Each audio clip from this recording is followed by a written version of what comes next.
Hello and welcome to the second stream of Frenchman learns about the history of Weekly Shonen Jump. Last time we did the first few videos from 68 to 75, so we watched quite a bit of information about a time that I've never read any of the Shonen Jump manga, like not even one. It's really before I think the big stuff. I think the big stuff will be the 80s, right? But yeah, it's been really interesting. As always, watching the videos by Trentin Art. Link to the playlist with all the videos in the description, and obviously check out their channel. I mean, it must have taken a lot of work and time to do this. And yeah, so today we're continuing on with 76, and I guess we might get into the 80s, which again is where I might know more stuff. I mean, there'll be some surprise, I'm sure, because there's so many manga that I know, but I'm not sure if they were in Jump or somewhere else, you know what I mean? So I think there'd be a lot of surprise. And obviously this talks about a lot of like manga that I've never heard of before, so it's really interesting. But yeah, also the link to my Discord, stream amount, Patreon if you want to follow, support me, and request reaction, the classic stuff, nothing new. But yeah, I've been like to continue this series. Again, last time I think we learned quite a bit, and I always love learning stuff, even if it's like about many manga I don't plan to read. Just having like this kind of overall idea of the landscape of Shonen Jump at the time, I guess, is really something I enjoy doing. As I said, like originally I was looking for like a series of videos like this, but for the whole landscape of manga since the beginning. But I guess no one has really attempted something like that yet. Not that I'm really expecting someone to talk about every single manga or something, but most of the notable one, the evolution of the industry, the magazines, the people, some kind of like massive manga industry retrospective or something.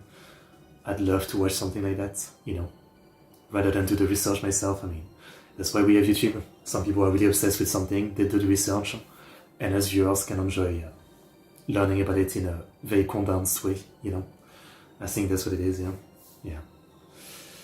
Okay, but yeah, I don't think there's too much more to say. Once again, do check out the original channel, Trentin Art.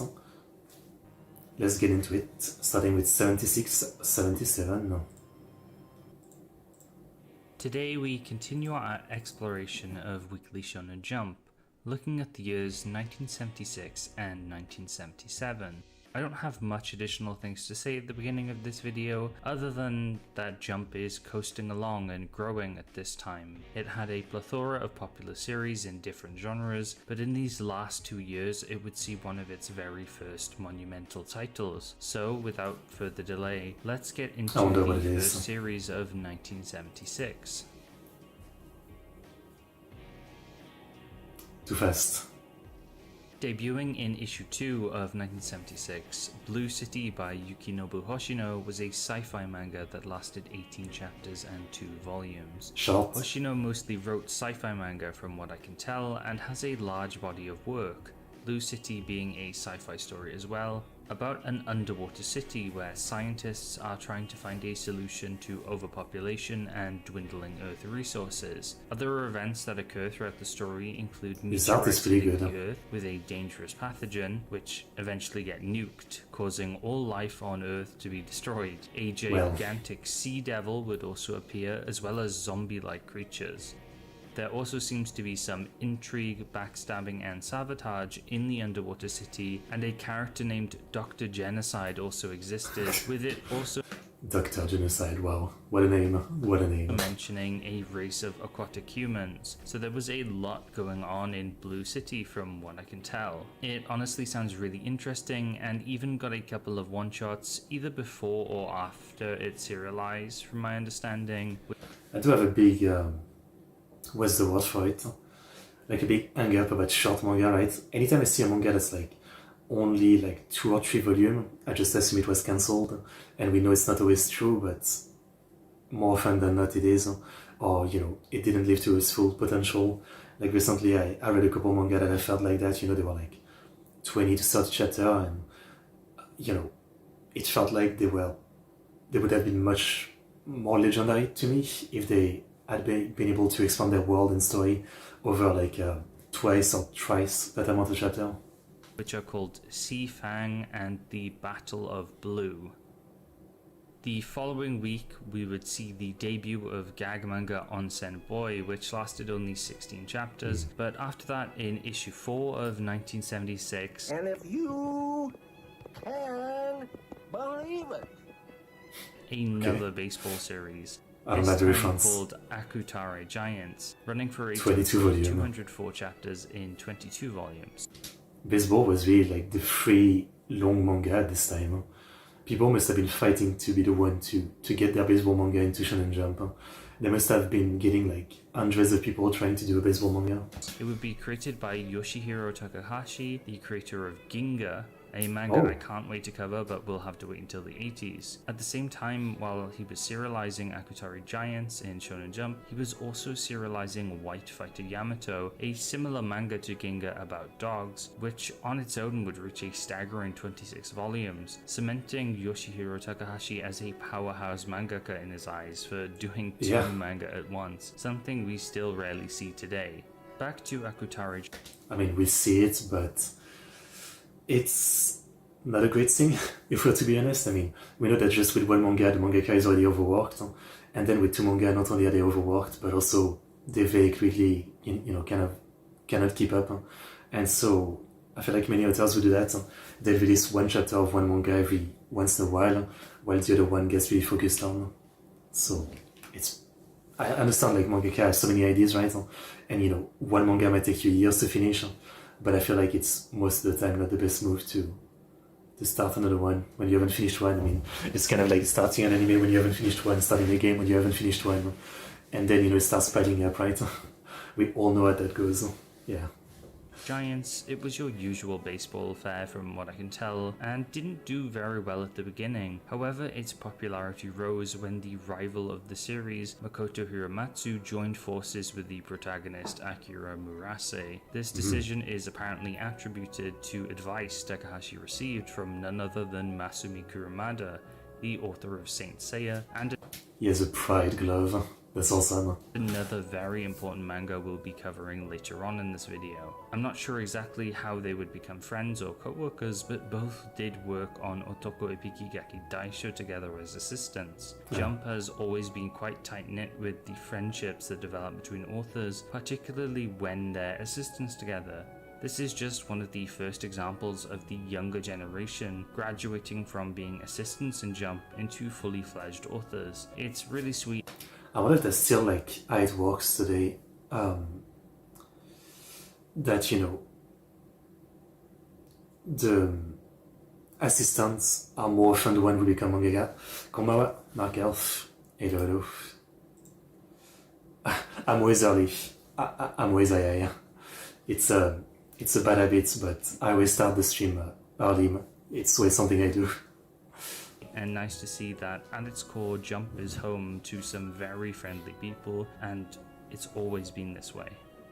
Satellite no Niji, or Rainbow Satellite, by Jiro Gyu and Tadashi Kato lasted 3 volumes and 27 chapters. It looks to be a musical-based manga tackling the music industry during the 1970s and follows a girl called Lisa who plays guitar and sings, who would then get scouted by a man called Tachibana, a record company director who just quit his job and is probably looking for some new talent to start afresh. Likely it sees Lisa and Tachibana together tackling the music world and seeing her becoming a star, a formula which we would see in Jump from time to time, one of the more recent and unfortunate examples being Act Age. Yeah. In issue 12 of 19...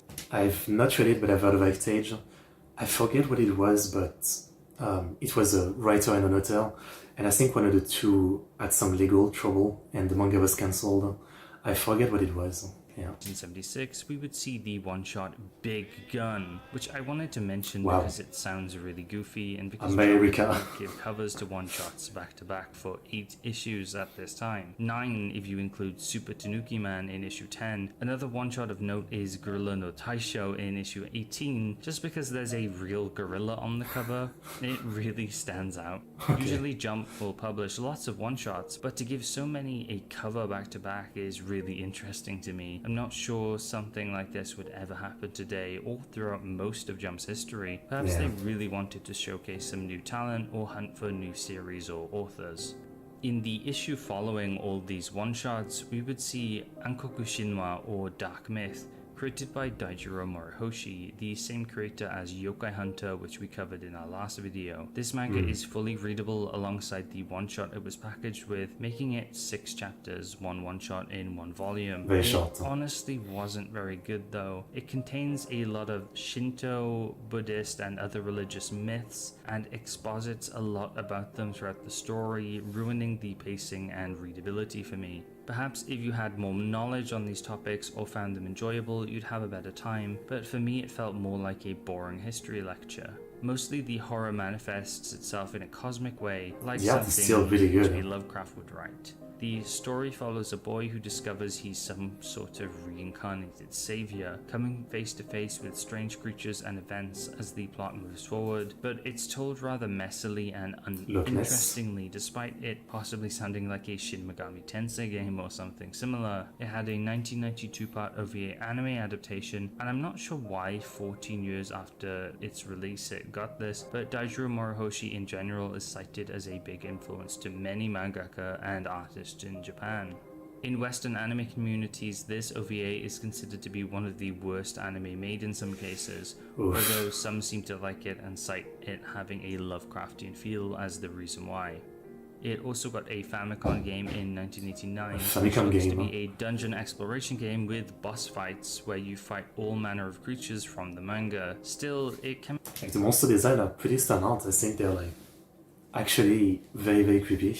This kind of like bird, dinosaur, pregnant creature is very scary. About 13 years after the manga's initial release, and I really want to ask why. What's more is the OVA got an English dub, produced in 1996 and released on DVD in 2003. Whoa. I found it on YouTube, so it's not hard to find if you do want to watch it, and I'm sure there's a perfectly reasonable explanation for all of these weird release dates, but I can't help but find its lasting popularity oddly intriguing.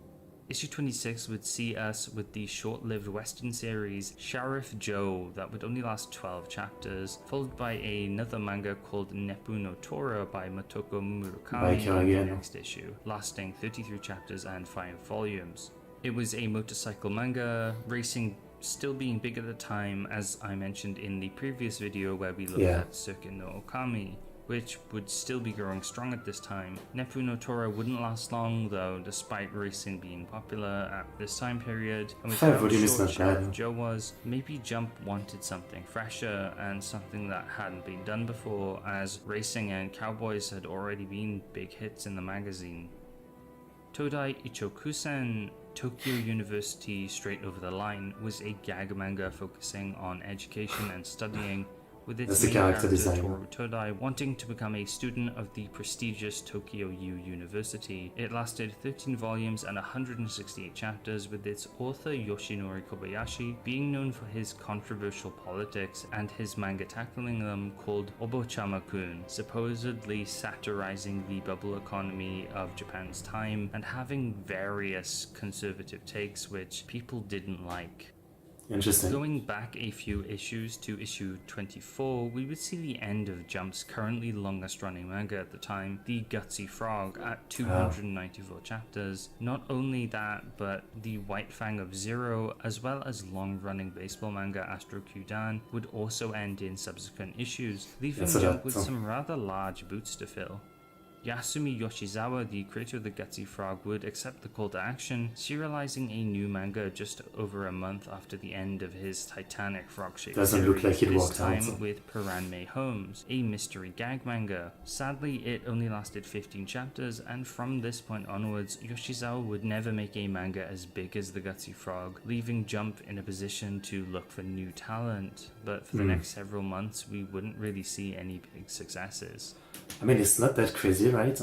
I think a lot of mangaka who, we've seen it many times, a lot of mangaka who have one famous great manga, they just can't seem to make another one. They will try to make many more manga, but they never seem to work and be as popular or as good. There's a lot of examples like that, yeah. And frankly, it's a bit sad, but it's also, I think, okay, I mean, if you've made one great manga, one great piece of art, it's already like an amazing thing. But it is a bit sad, I'm sure, for like authors who, like they've made something great and then they try again and again to do something else and nothing seems to work. It's probably kind of sad. Manga after manga would struggle to reach the 20 chapter mark, with series like Kondo no Tsubasa and Yonshomi no Kaijin-kun. This all changed though in issue 42 of 1976, where we would see not only one of the longest, most fruitful Shonen Jump manga, but one of the longest manga period in Kochira Katsushika ku Kaimeri Koen Mai Hashutsujo, or as most people call it, Kochikame. Wow.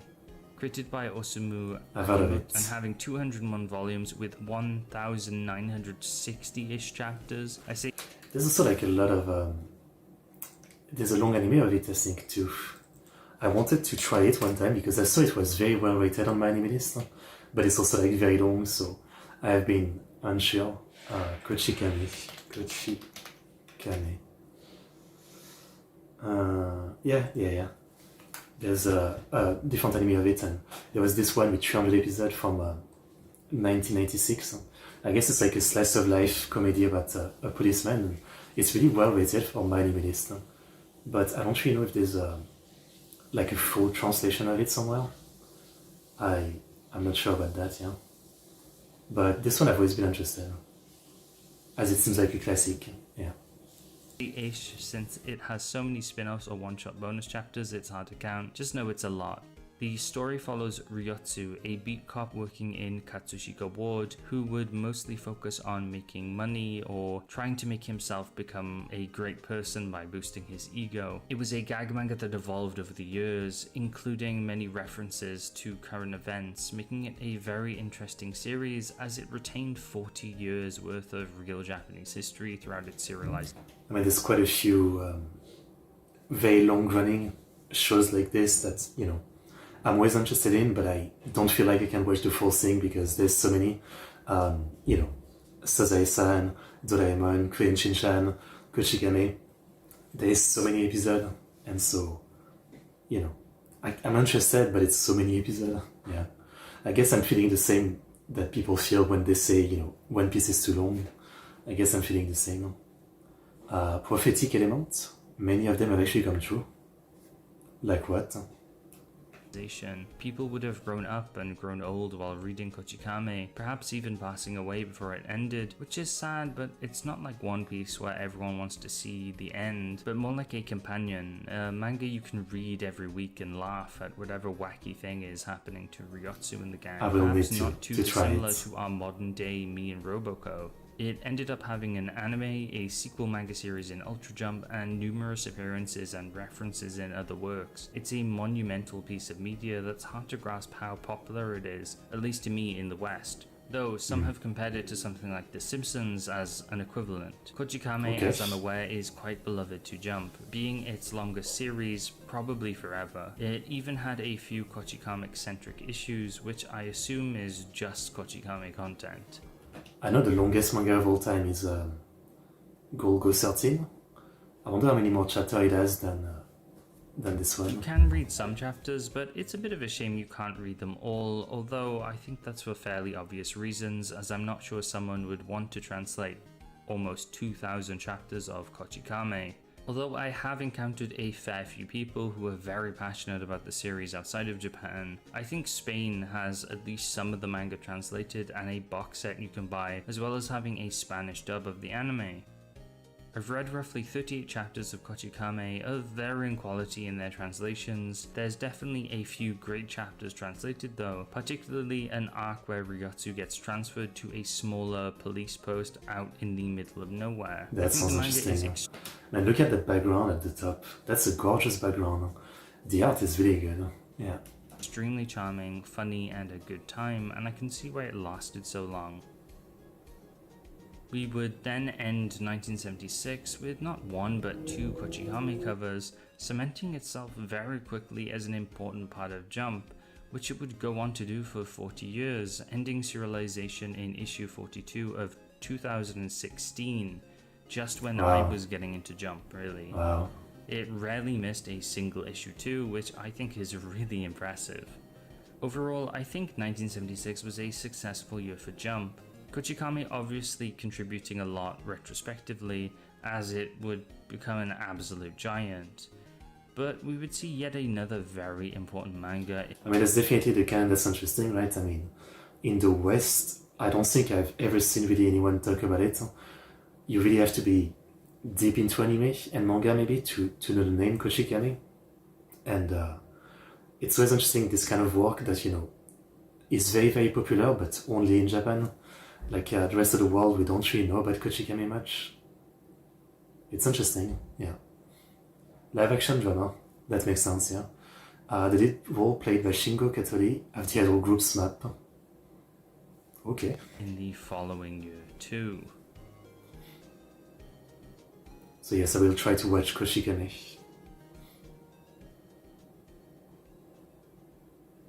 1977 starts with the mini-series called UFO Kari, or UFO Hunting, by Kosuke Mitsuki. It was compiled into one volume but attributed to other authors, so likely it was bundled in with some other sci-fi one-shots. But aliens are always a cool addition in my book. In the following issue though, we would see a very substantial series join Jump's ranks in Masumi Kurumada's Ring ni Kakuro, or in English, Put It All in the Ring. Often it's attributed to be the magazine's first mega hit, helping it reach even greater popularity. Even though Kochikame would stand the ultimate test of time, Ring ni Kakuro would bring in greater popularity as it progressed throughout its run, helping Jump reach its 3 million circulation number. It spanned 25 volumes having 122 chapters, a sequel series in Super Jump, and anime adaptations throughout the 2000s, a few decades after its original serialization. It's also partially translated into English, so you can read a few volumes, and I think if you're Brazilian you might be able to read the entire series, as Ring ni Kakuro is very popular over there. The story sees two siblings, Kiku and Ryuji, whose father is a famous boxer. They now live with their mother and abusive stepfather, a plot point which I wasn't really expecting, and starts the series off on a very serious note. Kiku is pretty much the main character at the beginning too, taking a lot of initiative and propelling the plot forward. She's a strong female protagonist who cares about her whiny brother and who will be instrumental in his development. Their stepdad, being super cruel, beats them and sells anything he can, making the two's life a living hell. Ultimately, he wants to sell their father's old boxing gloves for money. Kiku ends up pelting her stepfather and the siblings run away. Kiku, determined that her brother will become an amazing boxer just like her father in the future. They struggle to find a place to live in Tokyo, and there's a lot of really good character development, with Ryuji never really asking for any of this and snapping at his sister, who's been dragging him along wherever they go, while Kiku, seemingly tired of life, just wants the two of them to experience interesting things and live together.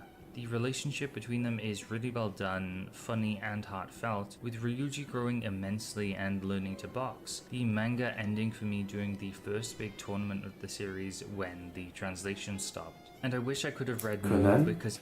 Maybe. Let's see. Actually, there's a lot of music today. Silent Hill 3, Victory Gundam, Silent Hill 2, Gundam, Ace Attorney, Persona, Professor Layton, and IQ. A lot of background music, a lot of good choice. It really felt like it was just the beginning and it was just becoming the shonen boxing series it is well known as. I love the build-up of the two characters, and you really get to see Ryuji grow up as a person and a fighter. The art too is amazing. I love the way faces and characters are drawn. It's a bit muddy sometimes, but there's some great composition and it's easy to read overall. Masumi Kurumada's art in general is great. It has a much softer, prettier feel to it, which may have been popular with female readers, something he seemed to lean into in Saint Seiya, where the main cast are essentially a group of pretty boys.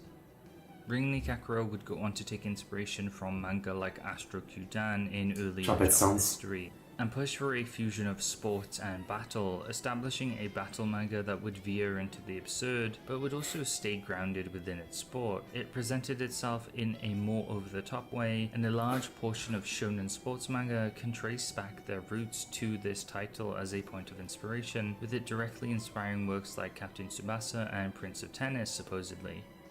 Its tournament arcs, rivals, crazy name techniques, and its never give up attitude were also likely massive influences on shonen manga as a whole, not something it solely pioneered, but That people makes sense, definitely took inspiration from this as it was very popular at the time, with I think even Akira Toriyama and Yoshihiro Togashi of Dragon Ball and Yu Yu Hakusho citing it as an inspiration.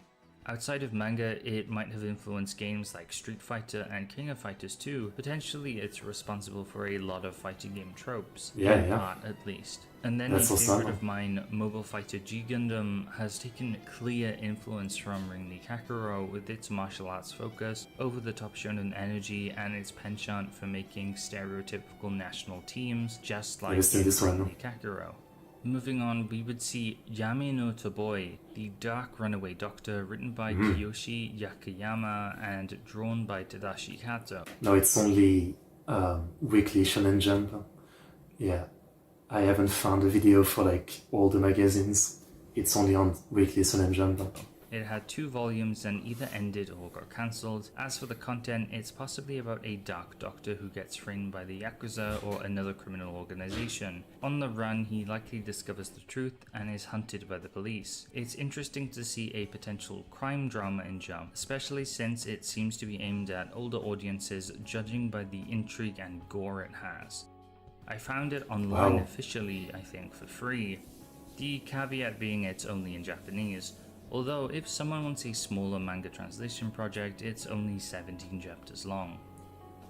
Asataro Den is next, which ran for 11 volumes, meaning it reached some level of success. Yeah, that's a good Made amount. by Norihiro Nakajima, responsible in part for Astro Kyudan. Asataro Den is a Bansho delinquent manga that follows a boy named Asotaro Tanto as he fights his way through Koichi Prefecture. It seems he might grow up throughout the story from first grade to a young man. Works that followed this formula weren't uncommon in Jump, with Hiroshi Motomiya doing the same with Otoko Ibikigaki Daisho, as well as some of his other manga in the magazine. It's nice to see that delinquent manga remain a mainstay in Jump almost 10 years after its conception.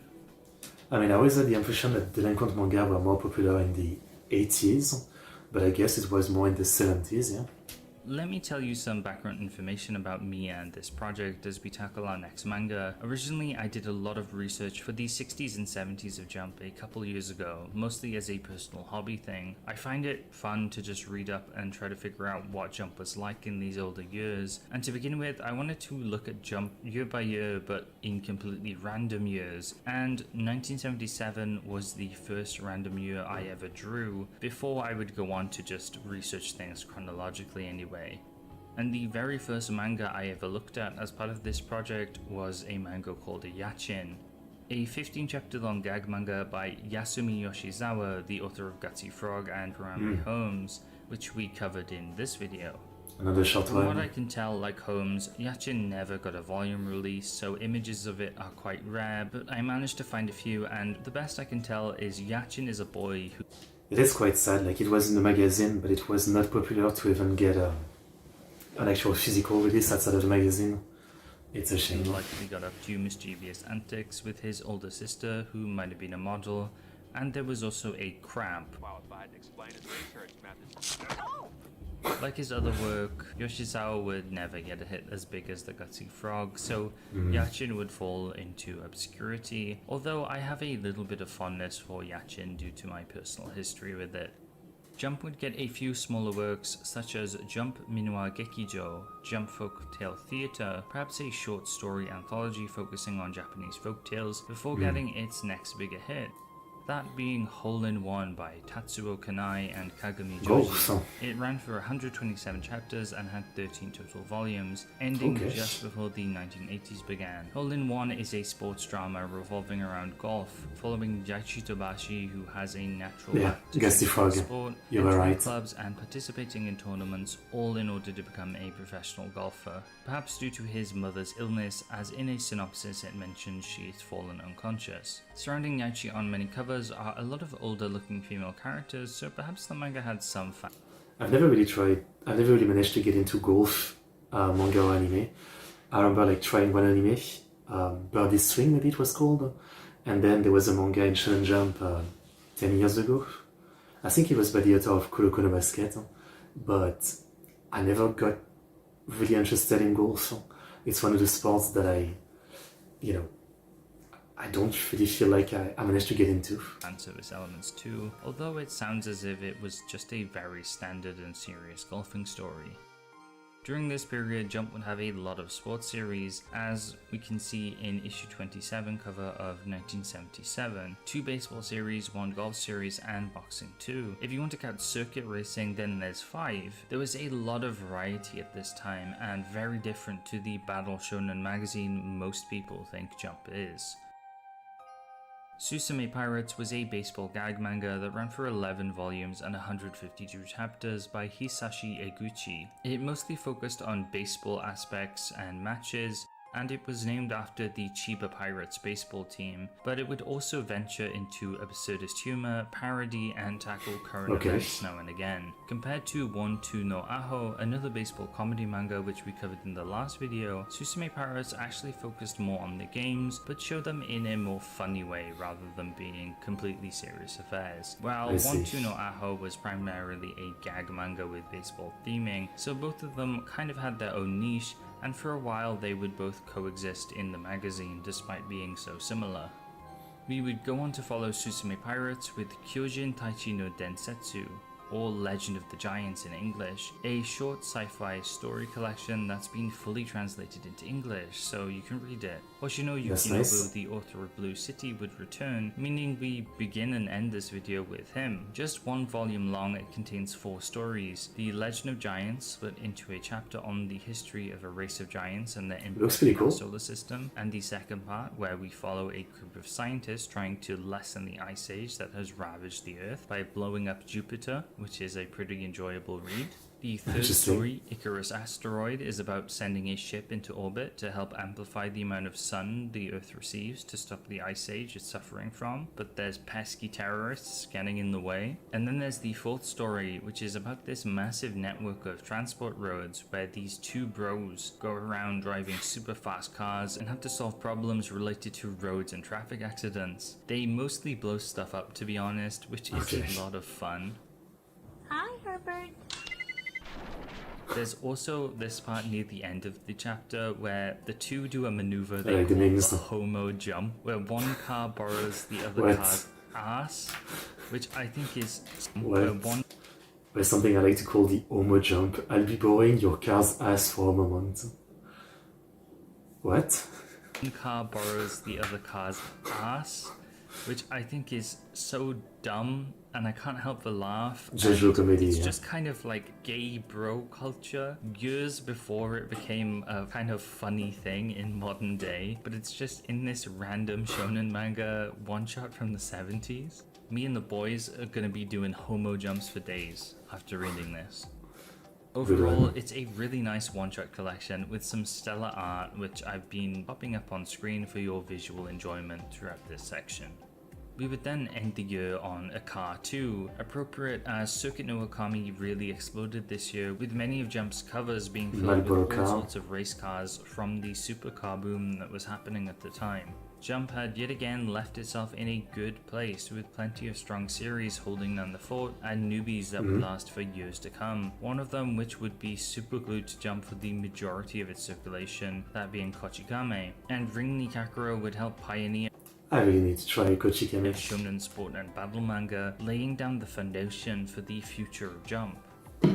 Next time we'll see the end of the decade as we look at 1978 and 1979, where we'll Okay, so that's it for 76, 77. What's up?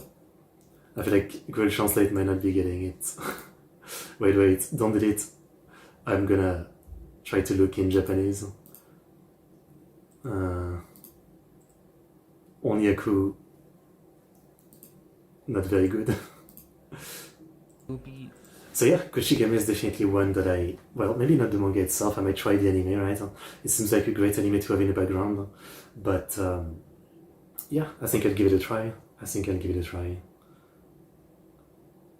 Yeah, like the top reviews say people like in India, in Portugal, they had like dubs, and that's why they really like it. So I don't even know if there's like any English version that I can check out for Kochikame, but I'll try to find it. But yeah, let's get to the next year. 78, 79, and I see Kinnikumen. Should With be the new interesting. decade fast approaching, Jump would celebrate its 10th anniversary in 1978, continuing to add new manga to its already strong roster. A few more powerhouses would join Ringni Kakuro and Kochikame before the decade would end, and that's what we're here to talk about today. So without further delay, let's look at Shonen Jump in the years 1978 and 1979.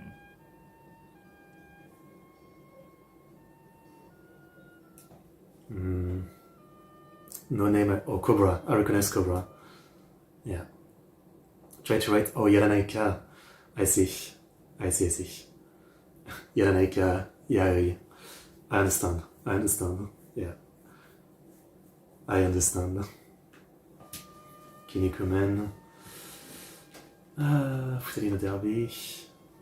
Our first manga of 1978 is Pinboke Shata, which I think in English is Out of Focus Shutter. It was created by Big Joe, the artist behind Ajihei the Cook, but instead of cooking this time, Joe would be illustrating photography. It follows Hikari Shata, a high school student who doesn't excel at anything in particular, who one day finds the joy in photography, going on adventures and learning about the profession. Throughout the story, Shata would get commissioned to take photographs for Shonen Jump, I think, which is a cool meta way to include the magazine. He would also engage in various camera fights, where two photographers would get one shot at taking a picture of something, such as a pheasant or a similarly difficult object to take a picture of. It's a really interesting premise for a shonen battle manga, Everything has to be about information on cameras and photography throughout its run. It would only reach 27 chapters though, and end after 3 total volumes, likely due to its niche subject matter. I guess there's a lot of cool concepts like this that, definitely get cancelled early, but I like it. I would read something like this. Starting in the 3-4 combined issue, we would see Hiroshi Motomiya return with Sawayaka Mantaro. It lasted 83 chapters and ran for 10 total volumes, having a one-shot in the previous year. Clearly Jump had high hopes and a lot of respect for Motomiya, as Sawayaka Mantaro began with a lead cover page for its first 5 issues and color pages in general for its first 14 chapters. It would also frequently get color and cover pages throughout its run too. The story follows Mantaro Hanami, the first boy born to the Hanami family in 100 years, together with his fiancée, Satsuki Matsudaira, who similarly was born into a family mostly comprised of male heirs until her. It covers various sports such as ice hockey, baseball, boxing, and football, while interweaving the relationship between Mantaro and Satsuki throughout the story. I'm not certain of specifics, but their marriage is a pivotal part of the story too, with them gradually falling deeper in love, with certain members of Satsuki's family against their marriage. Satsuki also appears to either play in many of these sports or participate in her own matches, as she's as good as Mantaro, with her being a goalie for football and being better at kendo than Mantaro. It's cool to see such a well-written female character in early Jump manga like this, who's on par with the male lead. And what's more, they're a cool pair of characters together, something we see a lot these days actually with manga like Mission Yozakura Family and Undead Unluck. I've tried Undead Unluck, the anime at least, and wasn't into it. From issue 10 to 19 of 1978, Jump would serialize something called the Readers Award Challenge, where 10 issues contained one-shots, which were all done by established authors, some of which even had series in Jump at the time. This would be a yearly occurrence from 1973 to 1983. Readers would vote for 10 authors through a survey to write a 45-page one-shot. The winner of this challenge would get to go on an overseas trip with a fan who wrote the best review of one of these one-shots, which is kind of sweet, and I'd love to see this come back so more mangaka could have some rest. During this event, issue 17... But is it really rest if you have to write a one-shot at the same time as you're writing a manga? would feature something called the Professional Baseball Player Directory, which continues to show that baseball was still widely popular at the time. We would even see the same happen in 1979 too. Honestly, at this point I might just make an entire video covering Jump's history with baseball. Wow. Kisatsu Inu Monogatari, or Police Dog Story, was a 48-chapter, 5-volume series by Kosuke Mitsuki and Saburo Ishikawa about police dogs. It followed Shigeo Amano, a boy who I assume has dog manga make me cry. Somehow he gets involved with looking after a police dog and he grows up with it. I don't know much about plot specifics, but many sources say it's a heartwarming story and more of a drama than anything. From the pages I've seen, it's mostly Shigeo getting familiar with these dogs and sometimes getting attacked by them. Okay.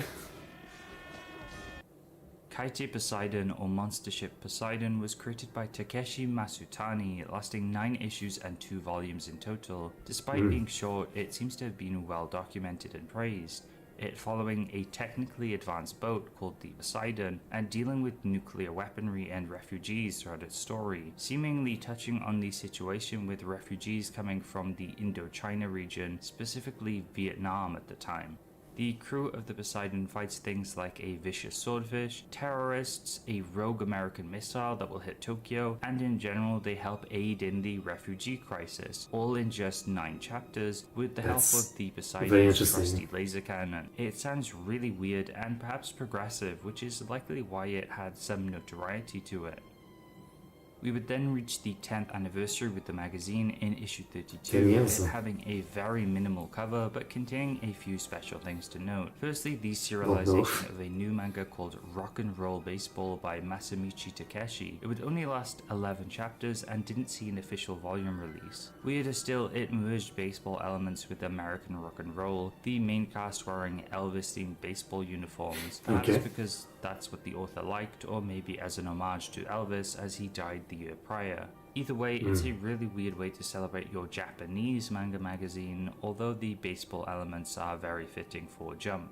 We wouldn't just get Rock and Roll Baseball though, as we would get 4 one-shots as part of the Jump Gag Festival, as well as a Gravure Idol feature, something Jump never did much of. An interesting way to celebrate a decade of serialization, and the celebrations wouldn't stop there, as in the following issue we would get the 500th overall issue of Jump, featuring an old friend on the cover, the Gutsy Frog. In issue 42, we would see Kontaro, the creator of gag manga 1-2 Aho, return with Loose Loose, only lasting 2 volumes and 18 chapters. It followed Luz, the Phantom Thief, who is loose with his time, the main gag being he's tardy, I guess. It also acted as the successor to 1-2 Aho, with Luz being the main character from the previous work. Crime scene investigation and Phantom Thieves being less popular than baseball, I think it's easy to see why this manga didn't stand the test of time.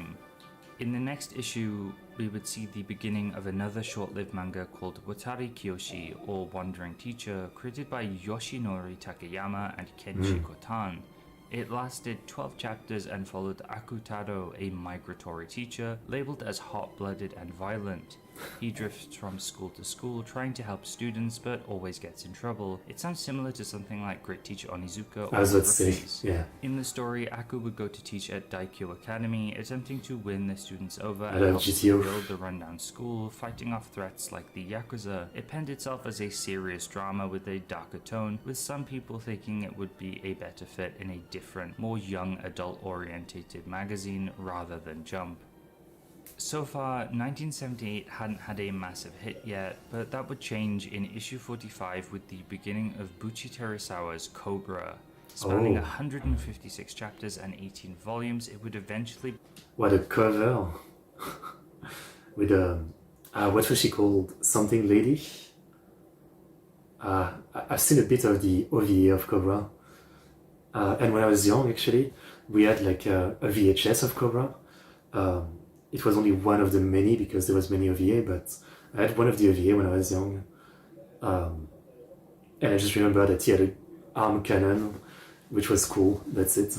Become a very well-known and influential sci-fi series, spanning multiple anime, films, games, and spin-off manga.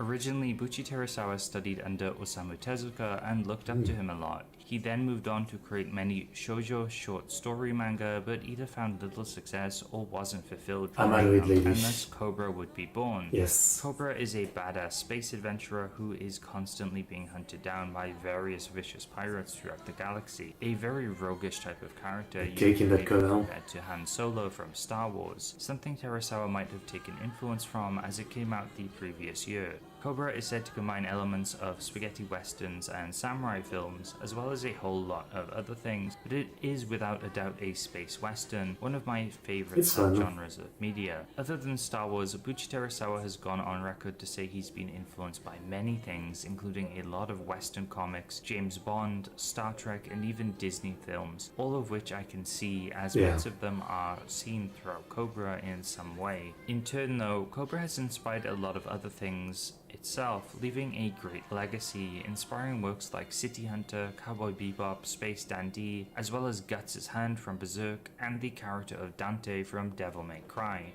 Really? Okay. Yeah, I've only seen a little bit of Cobra. I liked it. It's definitely very episodic and a bit repetitive, but I should give it more of a try, yeah? The same composer as Lupin the Third. That makes sense with the repetition of the name. Lupin the Third, Cobra. Yeah, that makes sense.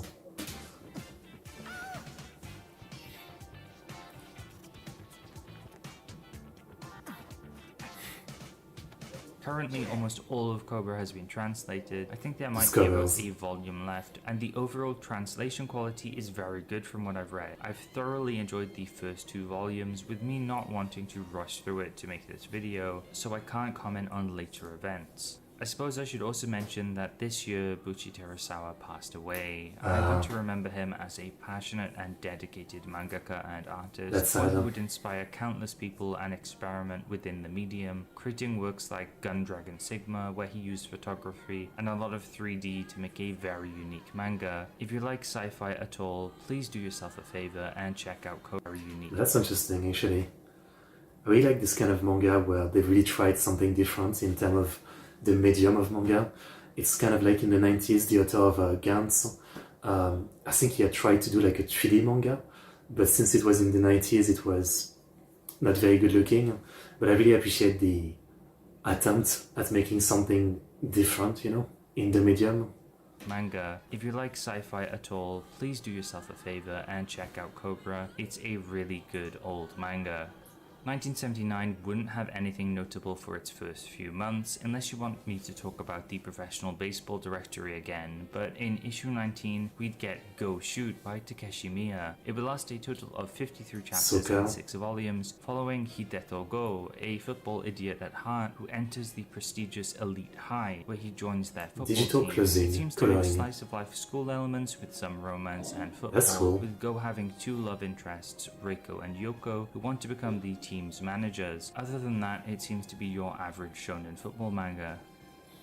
In the following 2 issues, we would see Sky Eagle, a manga about paragliding, as well as Sasurai Kishido, a kendo manga. Neither would last long at 12 chapters each, but they both would be part of a greater batch, including Go Shoot, and our next 2 manga, which I have much more to say about. The first of the 2 is Shiritsu Kiwamechi Koko, or Ultimate Path Private High School, and it was created by Akira Miyashita, a prolific Jump author throughout the 80s, this being his debut work. Originally starting as a one-shot, it received so much popularity it was made into a full series, getting a total of 42 chapters before getting cancelled. And it's important to clarify that it was a cancellation and not just an axe, but we'll get back to that a little later. Ultimate Path followed School Cap Masa and friends as they engage in various Yakuza-based Really classes manly looking characters. and wacky hijinks. A lot of the jokes are slapstick, but predominantly it focuses on being over the top in every aspect, spouting about manliness, which I can't see in any other way than being satirical. You'd also probably see Oh, okay. I was actually thinking of that manga, but I didn't remember the name. Sakigake Otokojuku, yes. Okay. That explains it. I was thinking of that one, yeah. I was also thinking of Cromartier High School. Yeah. fucker said once at least in every chapter. Surprise, motherfucker! As well as the F slur. Not sure if this is the translation team's doing or if it directly translates to something like that. I didn't really find it offensive as it's mostly just silly, and it reminds me of the kind of jokes you'd hear when you're about 13. It's just very immature. There are a few really funny gags though, like this whole deal with the student council president being so big he needs specific giant things made for him, yet he's somehow imprisoned in a regular-sized prison. He just also eats Okay. cows whole. There's also some very weird gags, including this bull that gets milked one chapter and starts to follow one of the main characters. Yeah, it's very outdated as well, and the art can be a bit murky at times, perhaps because of the scan quality, but overall it's an interesting read and worth a try if you'd like to read it It's for very spoiled. purposes, I think. And now to why it got cancelled, and you might think it'd be for some insensitive jokes or maybe one of the overly sexual ones like the whole No. bull thing, but no, apparently No it ways. can be attributed to one of Miyashita's assistants using the names and emblems of real schools without permission, which caused a huge fuss and protests, eventually leading to its cancellation. It would only get a proper volume release years later, as well as a sort of continuation or retelling in 2011.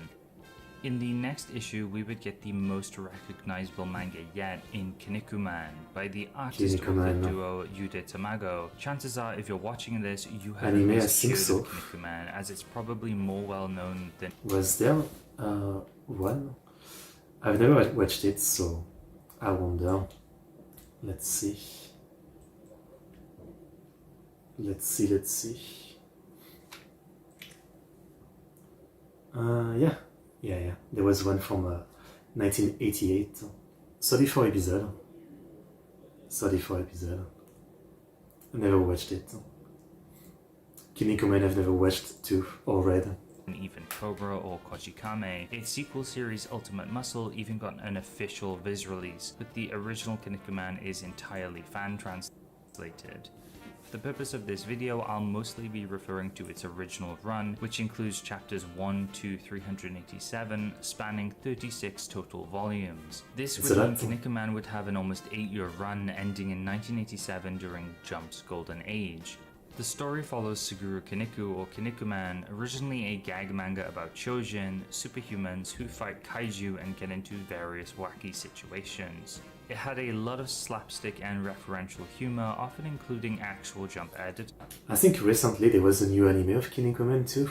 I think so. in its jokes, in its beginning chapters anyway. Over time, Kinnikuman would shift focus to arcs like the Chojin Olympics, where various characters representing different countries would compete in a variety of games to be crowned the winner. These sidecasts would also be fleshed out in these early arcs, with additions like Terry Man and Robin Mask, who would be seen throughout the series for years to come, as well as some questionable characters like Brocken Man.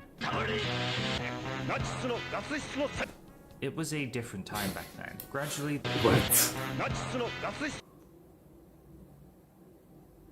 What? It was a different time back then. That's Gradually, something. the Chojin Olympics would turn into straight-up wrestling, with the main formula of an arc being a new group of strong Chojin or devil Chojin appear, old enemies turn ally, Kinnikuman and friends have some crazy fights, and ultimately Kinnikuman wins. Simple. Usually anyway. Elements of Kinnikuman help popularize certain shonen tropes, like enemies turning into friends, tournament arcs, and also power levels. Kinnikuman might be one of the first shonen manga to use these. I enjoyed what I read of Kinnikuman, although it is dated in some aspects, especially with its jokes in the first few volumes being almost nonsensical to me as someone who didn't grow up in Japan during the late 70s. Some of the art and designs are also very hit and miss. That might be due to most of the characters being fan designs that Yude Tamago would then go on to use themselves, which is an interesting way to involve fans and design characters, but does lead to some looking quite iffy, especially the aforementioned Brocken Man, Curry Cook as well, and this toilet guy. To a pachinko parlor, they have a Kinnikuman machine, and the same song is playing all year round. It's sung by Mamoru Miyano, the new main character instead of the old Akira Kushida. It doesn't feel right. I see. I always forget that this pachinko machine for everything, it's something that, I've learned over the years. There was, anime, manga, game, pachinko machine. It's something that's very interesting to me. He literally beats people by flushing them into himself. Based on that, I think you can tell a lot about Kinnikuman and its sense of humor. It's not something I'd recommend to everyone, but if you're a manga history nut or love wrestling, you might find it enjoyable. Following its original ending, we would get the side series, continuation Ultimate Muscle, as I mentioned before, following Kinnikuman's child, and later on we would see a 2011 continuation of the main series that is still ongoing to this day. Tennis Boy by I think there was again maybe a reboot of Kinnikuman recently. Kinnikuman.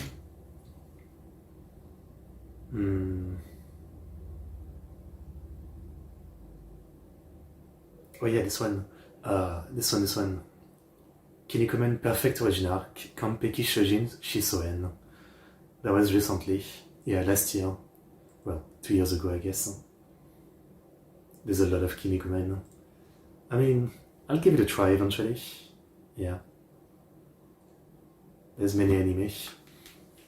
The Evangelion display is amazing. 3D alien anime is popping out. Interesting. Evangelion Pachinko.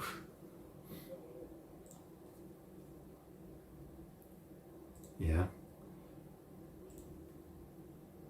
Interesting. There's many pachinko machine. Wow, a pachinko machine costs almost $2,000. Okay. That's a lot. Toshi Terajima and Kenichi Kotani lasted 130 chapters and had 14 Tennis boy. volumes. It follows the main character Sho Hidaka as he improves his tennis skills throughout junior high, joining a tennis academy in California. There, Sho fights various rivals, including a cast of people from around the world, including a lot of female players based on some pages I could find. Throughout the rest of the year, we would see a few sports-based manga covering things like martial arts, horse derby, football, and baseball. We would see them all on the cover of issue 45 together, much like the previous batch on issue 23, although that was a much more successful batch of manga. It's cool to see all the newbies get a group cover together though, and something I'd love to see again in Jump.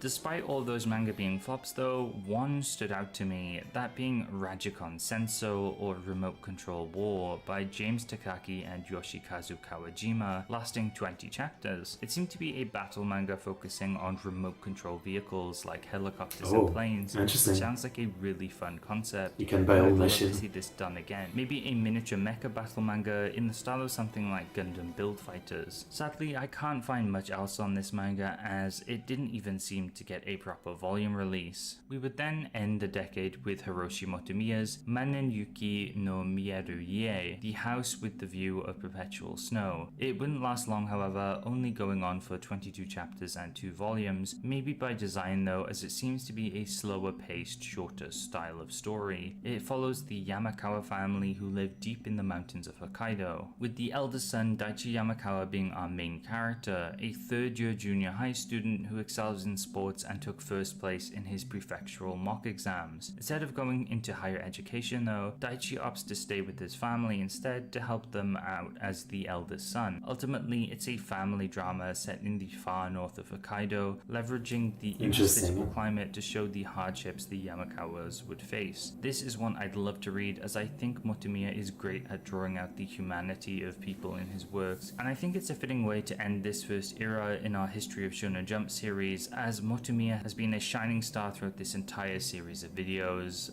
us beginning with Otoku Epikigaki Daisho and now us ending with Manen Yuki no Mieru-ie. And with that, we've covered the 70s of Jump, a whole decade now under our belt. Okay, yeah. That is it for the 70s. There's definitely a few work in the 70s that I should give a try to, be it the manga or the anime, right?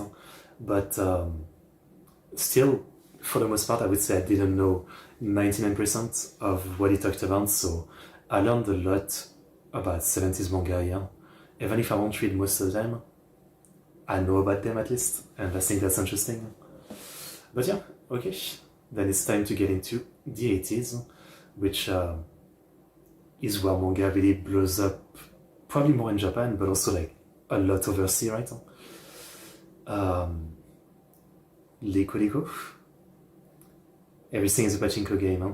I don't actually understand how a pachinko game works. I've never really watched a video about it, so I don't actually understand how you play pachinko. We should watch a video about that one day, so I can understand, yeah. That could be an idea, because I know about pachinko, but I don't really know how it works, yeah. So, the 1980s, it's time. The 80s would be A massive decade for Jump, seeing it reach 3 million copies in circulation early on, with that number only growing as more big hits were added to the magazine's roster. I know a lot of people are excited now that I'm covering these classic manga, and I should know more about the 80s. I am too. We've moved on from the more obscure series of the 70s that put Jump on the map, and now we're getting into things that made it the true giant of manga it is today. So without any hesitation, let's jump into the 1980s of Weekly Shonen Jump. Let's go. Following the end of Doberman Deca at the end of 1979, the artist Shinji Hiramatsu would start a new series beginning in the 80s in issue 1 of 1980. With Godzilla. This series would be Riki Typhoon, lasting 79 chapters and 9 Pro wrestling. volumes. The series would follow the titular Riki Yamato, a Wow. young wrestler, with the Like series I'm a taking soul. place in a school setting at the beginning before transitioning into a tournament format from what I can tell. It also seems to include real-world pro wrestling organizations and mentions of wrestlers like Lou Thez, very popular in Japan at the time and known as the god of wrestling or Tetsujin. He would apparently be Riki Yamato's master throughout the series. All Japan Pro Wrestling and the World Wrestling Federation are also mentioned, with the plot being about American wrestlers coming to Japan, or perhaps it was set at a worldwide stage. Some images of the manga include Riki fighting giant characters as well as women, with Hiramatsu being known for ecchi or sexy elements. Okay. Wow. He just did like a ball buster, but I guess it's a clam buster. In his manga, which were likely present in Riki Typhoon 2. Kinnikuman would start getting more wrestling focused at this time, when Riki Typhoon debuted in chapter 32, being the beginning of the first Chojin Olympics arc. So with the addition of Riki Typhoon, it seems wrestling would be taking over as a popular trend of the time. Yeah. Izumi-chan Graffiti would start in the next issue, created by Tetsuo Kanai, lasting for 37 chapters and 4 volumes. Originally, it seems to have come from a one-shot called Izumi-chan SOS, which won a Reader Award competition. The story follows Kyohei Shibata, whose life comes to a standstill when a beautiful girl called Izumi Tamura comes to live with him. It's a mix of rom-com elements with some ecchi in a school setting. Additionally, sports seem to be a primary theme, with Kyohei doing kendo and Izumi doing pole vaulting. Tetsuo Kanai did the golfing manga Hole in One, which we covered a few videos ago, which was also filled with beautiful girls, and after Izumi-chan's ending, it seemed he would focus on making manga like this for the foreseeable future. Izumi-chan remains popular to this day as far as I can tell, with me seeing a fair amount of artwork from Kanai, with him doing some for New Year's in 2020 I think. His wife seems to run his Twitter account and keeps posting images of his new art as well as the food they eat. She seems to really like his work, which is very sweet, and I'm glad they're doing well. 1980 marks the first year we get a manga officially translated and available in the Shonen Jump app, that being Akira Toriyama's Dr. Slump, a name that's going to turn a few heads. I have actually never tried Dr. Slump, I think. I know about it, but I've never tried it. Debuting in this cool combined issue with actual Kyohei Shibata cover to celebrate the new year. It also had multiple chapters, with the first 2 being serialized in the same issue, just like High School Family would in modern times. Or before Dragon Ball. It would run for 236 chapters, which would be compiled into 18 volumes. Just look at this cover, I mean, you can already see the creativity, it's great. A lower number than you might think, since its chapters, like Dragon Ball, are only about 13 pages long, but those 13 pages have some of the best artwork Jump's ever seen. I'd go as far to say I actually prefer how Slump looks to Dragon Ball. Toriyama's characters are so expressive and fun, the backgrounds are full of detail, and he's excellent at drawing motion, It looks really nice, monsters, anything really. And by anything, this includes things like Ultraman, Godzilla, and even Char's Zaku from Gundam, which was a really nice surprise for me. Toriyama... The glasses cute girl is referred as Ara Lechan. That's why the anime from the 80s was Okay Slump Ara Lechan. Was wild with Slump, drawing whatever he fancied, leading to a manga full of nonsensical gags, and some chapters that deviate heavily from the main characters, like this one about this cute vampire lady and her goons. For the most part, Dr. Slump would follow the titular doctor, also known as Senmei 2000s. Norimaki, and his robot daughter slash sister, Arale. I guess it's another classic I need to actually give a try to, yeah. There's so many classics, so little time to check out everything. Lots of early gags would focus on Arale trying to fit in, weird aspects of her body like her detachable head, as well as other gadgets the Doctor would create. For the most part, the gags are really funny even today, and it doesn't rely too heavily on referential humor, so it doesn't feel too dated. As mentioned, what it does reference are mostly things that are well remembered today, like Godzilla and Superman, adding it to feel more suitable for modern audiences, although the translation maybe streamlines some jokes or things that don't make sense for all I know. Later on, I do feel as if some chapters are a bit random. As Toriyama states in some of his bonus content, he likes to write the chapters as he goes along. This definitely leads to some duds. We would also see some multi-chapter arcs later on too, like the racing arc, as well as the high school champion arc, which introduces the Sun family. Here we see martial arts elements crop up, and gradually it starts to remind me more and more of early Dragon Ball. Not just because there's a bit more It fighting, really but looks the amazing, tone and the type of gags feel closer to level of the detail. series than early Dr. Slump. It was a huge success for Jump as well, getting an anime in 1981 which would go on for 243 episodes, and having tons of movies as well as future anime projects. Masakazu Katsura's Wingman was also changed to Dream Warrior Wingman when it was adapted into an anime. Interesting. Like overseas, obviously, like a lot of manga names are very, very much changed, but it's interesting that in Japan, from manga to anime, they can be changed like that, yeah? Yeah. That would keep it relevant even in the 90s. Even if Toriyama never made Dragon Ball, he still would have had one of the most successful and important early Jump manga under his belt with Dr. Slump, a series that would inspire the future generations of gag manga and remain beloved even now. Overall, Dr. Slump is a very fun gag manga that you can still feel the influence of today in things like Me and Roboco, both having great robot heroines who engage in tons of wacky hijinks. I also want to stress that Toriyama's art is absolutely amazing. It looks insane. I mean, again, I haven't actually read Toriyama's manga. As I said, when I was young, the first manga I ever got was one volume of his manga, but I don't really remember. But outside of that, yeah, I think I should read some of his actual manga because the art style is miles ahead of the anime, I would say. His characters in particular have such fun and cute designs, and his cover pages blow my mind with how well drawn and creative they can be. Check it out on the Shonen Jump app or website officially. I'll leave a link down below.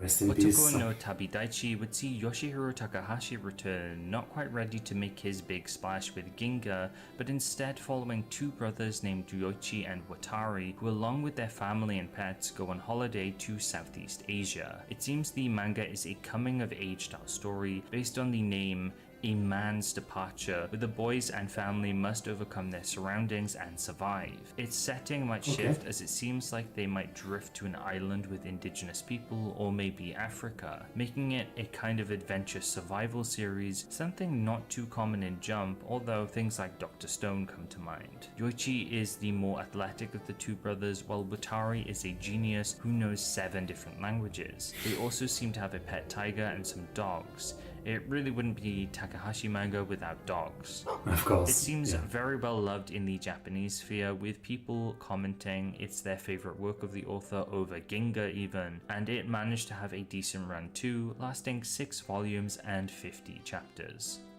Jump would see a string of flops next, including the serialization of Big Gun, a one-shot we mentioned in the last video written by Bronson. Of course it's Bronson, of course. Hi, so this is actually wrong. Bronson didn't make the one-shot Big Gun. I think Hiroshi Motomiya did, and it's in this one-shot collection called Big Gun. That doesn't explain who made Big Gun, though, the actual series in Jump in 1980. I'm actually not sure who did it, but I don't think it's Bronson. It could be Motomiya doing 2 series at once, but there just isn't much information at this time about any of this. I see. It's so obscure. Forgive me for getting stuff wrong. Hopefully one day we'll figure out everything about Big Gun. Very important. But out of these flops came a couple of notable manga, the first being Yamazaki Ginjiro by our beloved veteran Hiroshi Motomiya. Originally, Motomiya would do a series in Monthly Jump called Koha Ginjiro that ran for 9 volumes and even got a 3-part OVA anime. It seems this is a sequel to the original, only lasting 5 volumes and 32 chapters, seeing Ginjiro as a high school student wanting to be a carpenter at Sacred Heart Academy, according to his dead master's wishes. Here he would face backlash from the PTA for being a problem student, but would thrive and become the school's most beloved pupil. Following this, we would see Sounds the like a good slightly story. less successful one-man army, which looks to be a biker delinquent style story. All the Hiroshi new Motomiya, series would yeah. be featured together on the issue 24 cover, with Yamazaki Ginjiro featured more. It clearly Trent being a Inart must be a favorite, big and it fan. makes sense as the magazine owed Motomiya a lot for the magazine's development in its early years. Show Up High School would be a short gag manga only lasting 1 volume and 11 chapters by Hitoshi Tanimura. It followed the school's newspaper club as they aimed to show up the school to make their lives more interesting. This involves doing things like setting up a wrestling tournament within the school. It had some nice art, and if it wasn't meant to be a short series, it likely ended due to the other gargantuan gag manga in Jump at the time. For some reason, it seems semi-popular despite its very small size, so I thought it deserved a mention at least. Ichiro by Koji Koseki would last 5 volumes and 39 chapters, it Not being bad. his debut work from my understanding, with Jump seeing more of him throughout the 80s and 90s with some bigger baseball-themed series. It follows Ichiro Nagashima, a middle schooler bullied for being useless and boring. To get back at his bullies though, he decides to learn judo. It seems to be a more down-to-earth sports manga about judo, Ichiro's growth in the sport, and the club gradually getting stronger thanks to Ichiro's hard work and dedication Could be a nice inspiring story. them. Yoshi Yoshi. Kiryu? Goku Tora Ika would see the What? return What is Kiryu doing? I thought Dragon Ball at the start of Battle Manga, but there were Kinnikuman before Devilman, and Babel 2 existed. I don't know why Dragon Ball reminded me so much. I don't know. I think Dragon Ball, is really it's often like that in many media, right? The first thing to create something is not the most popular, because someone else later will take all of the trope, all of the style, and combine them perfectly. So I think Dragon Ball is kind of like that, right? I mean, Dragon Ball was the combination of all the things that were created by some of the manga before. Yeah. of Akira That's Miyashita why. after his last manga, Perfect Path High School, would get cancelled. It would last 111 chapters and 12 volumes, showing that without an incident, Miyashita's work were very popular at the time and had long-lasting potential. It follows a boy called Tora who wants to be the greatest gangster in all of Japan, resembling Perfect Of Path course. a lot in the way it tells its jokes and how over the top it is. It even features the cast of Perfect Path, including Skullcap Massa, who shows up now and again.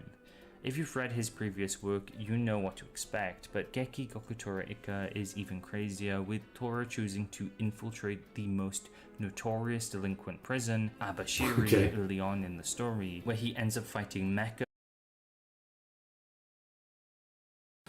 I guess Abashiri became like a delinquent prison from the, Golden Kamuy plot. The American branch of delinquents in a war, including this massive Native American man, and Okay. he also spouts a lot of homophobic things, and that's where the manga really disappointed me. I know it's the 80s and the fault sure also lies on the people who translated the manga, but the F word is used so much here and not just as something the characters are jokingly calling each other. The main character lacking tolerance and puking at the sight of any gay stuff is just disappointing, never mind the fact that he wants to beat them up for it. For all the legitimately Oil wacky by funny scene things from that Sake. happen in this Yeah, manga, Kyotoku it's sadly ruined by Oto- being way I too can't say it. Oto homophobic. So if you do Kojoku. want to read the fan translation, which is still ongoing, just be warned. 1980 wouldn't just see one gag manga mega hit, but two, with Third Year Kumengumi by Mutoe Shinazawa. Initially, it would run for 78 chapters compiled into 6 volumes, but it would see its cast graduate to high school with its 1981 sequel, High School. This one is a new adaptation, right? recently. School Kumengumi, which lasted much longer. The plot follows 5 boys known together as the Kumengumi, basically translating as Funny Face Club as far as I can tell, and that's exactly what they are, 5 boys with very strange faces. Each of them is named after a pun, Recently we made it. Tetsugo, the simplest to explain in English because it's literally let's go.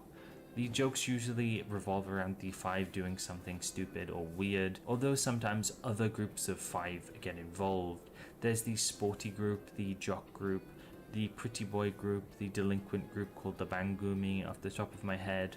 There might be a few more introduced later down the line too. Overall, I'm not very impressed by it though, especially when Dr. Slump came out in the same year. It just can't match it in terms of art or jokes. Despite the main concept being the boys' weird faces, a lot of the jokes tend to be overly wordy. Coupled with this, it also has a penchant for puns or ideas that feel very of its time or Japanese focused, so I just don't get them. It's very hard to read, but if you do want to read it, you can read the entirety of Third Year Kumengumi as it's fully translated. It would also get a few extra pieces of manga media, including a 3rd sequel called Flash Kumengumi, although it seems that High School Kumengumi would be the series that would be the most well known, that one getting an anime while Third Year Kumengumi didn't. Regardless, Kumengumi would be around for many years to come, and alongside Slump and Kochikame, it's safe to say gag manga were as big as they have ever been during Jump's 80s. Baseball had seemed to temporarily have died in Jump, with many of the bigger series ending before the turn of the decade, other than the comedy-focused Susume. I don't really know because I don't know if I've really read much gag manga. Like, does Gintama count as a gag manga? I mean, it's a comedy manga, but you know, when I think of a gag manga, I think of more like 4 and you know, a lot less story maybe. So I don't know. The 3rd year of middle school, it had been serialized for 1 year. It would have become High School Kumengumi. Pirates. The end of 1980 would see us get Bun no Seishun by Takeshi Miya, lasting 6 volumes and 60 chapters. Like, it is full of Gintama, but again, for me, I think, like, in my head, there's a difference between comedy and gag. They're both comedy, right? But when I think of a gag manga and a comedy manga, I think they're kind of different. When you tell me gag manga, I think more of, like, really short jokes, and, you know, 4 jokes, stuff like that, yeah? But a comedy manga is kind of like Gintama, Inamatsuri, you know, like it's a bit longer in the jokes and in the build-up of things, maybe. At least that's how I think about it. It follows Bunbu Shun, an elementary schooler who loves baseball and playing with his dad. His dad, however, finding out he has a disease and only a short time left to live, goes on to challenge the best big hitter in baseball, Sadaharu Oh, striking him out after 3 pitches and dying on the spot. Okay. Inspired by his father, Bun decides to continue on with his baseball journey, and the manga sees him go through different stages of his life, through middle school and high school, making rivals along the way and aiming to participate in the Koshen. It sounds like a fun, if a bit dramatic, baseball series. Sounds like a classic baseball series, yeah. But many manga that began serialization in 1980 didn't even end up reaching 20 chapters. Jump had a pool of great series drawing people to read the magazine now, as they would hit 3 million in circulation numbers, likely due to help of popular series like Kinnikuman, Ring ni Kakuro, and the new Dr. Slump. There wasn't room for the mediocre anymore. Jump would need bigger and bigger hits, and as much as people hate Axis and see it as a wasted potential, it's because of Jump's structure that it continue to grow, something that wouldn't change anytime soon, as the 80s would see an explosion of new great series, which I'm dying to cover in future videos. Just bear in mind that yes, there will be a chunk of series now and again that I don't even mention because they're so obscure or didn't last long enough that there's no point in me really even mentioning them. I mean, it still mentions stuff with only 1 volume, so how obscure can something be, you know? But as more time passed, the more series I'd be able to talk about, but we'll have to wait and see what the rest of the decade has in store for us. I hope you enjoyed this video. Remember to... Okay, well, 1980 is starting great. Dr. Slump is definitely something I need to give a proper try to. I think that's one of the big things that I think about, yeah. In Japan, gag just refers to comedy of manga, and comedy tends to refer to drama. Interesting. Yeah, maybe. Maybe that fits. Okay, so let's go to 1981 now. Last time we looked at the beginning of a new decade for Weekly Shonen Jump, and today we'll continue to delve deeper into the 80s by tackling 1981. Dr. Slump would continue to be especially popular, getting many early covers this year, So cute, but the this year cover. would also see numerous big hits for the magazine, as well as some shorter titles. So without further ado, let's dive into our first manga of 1981.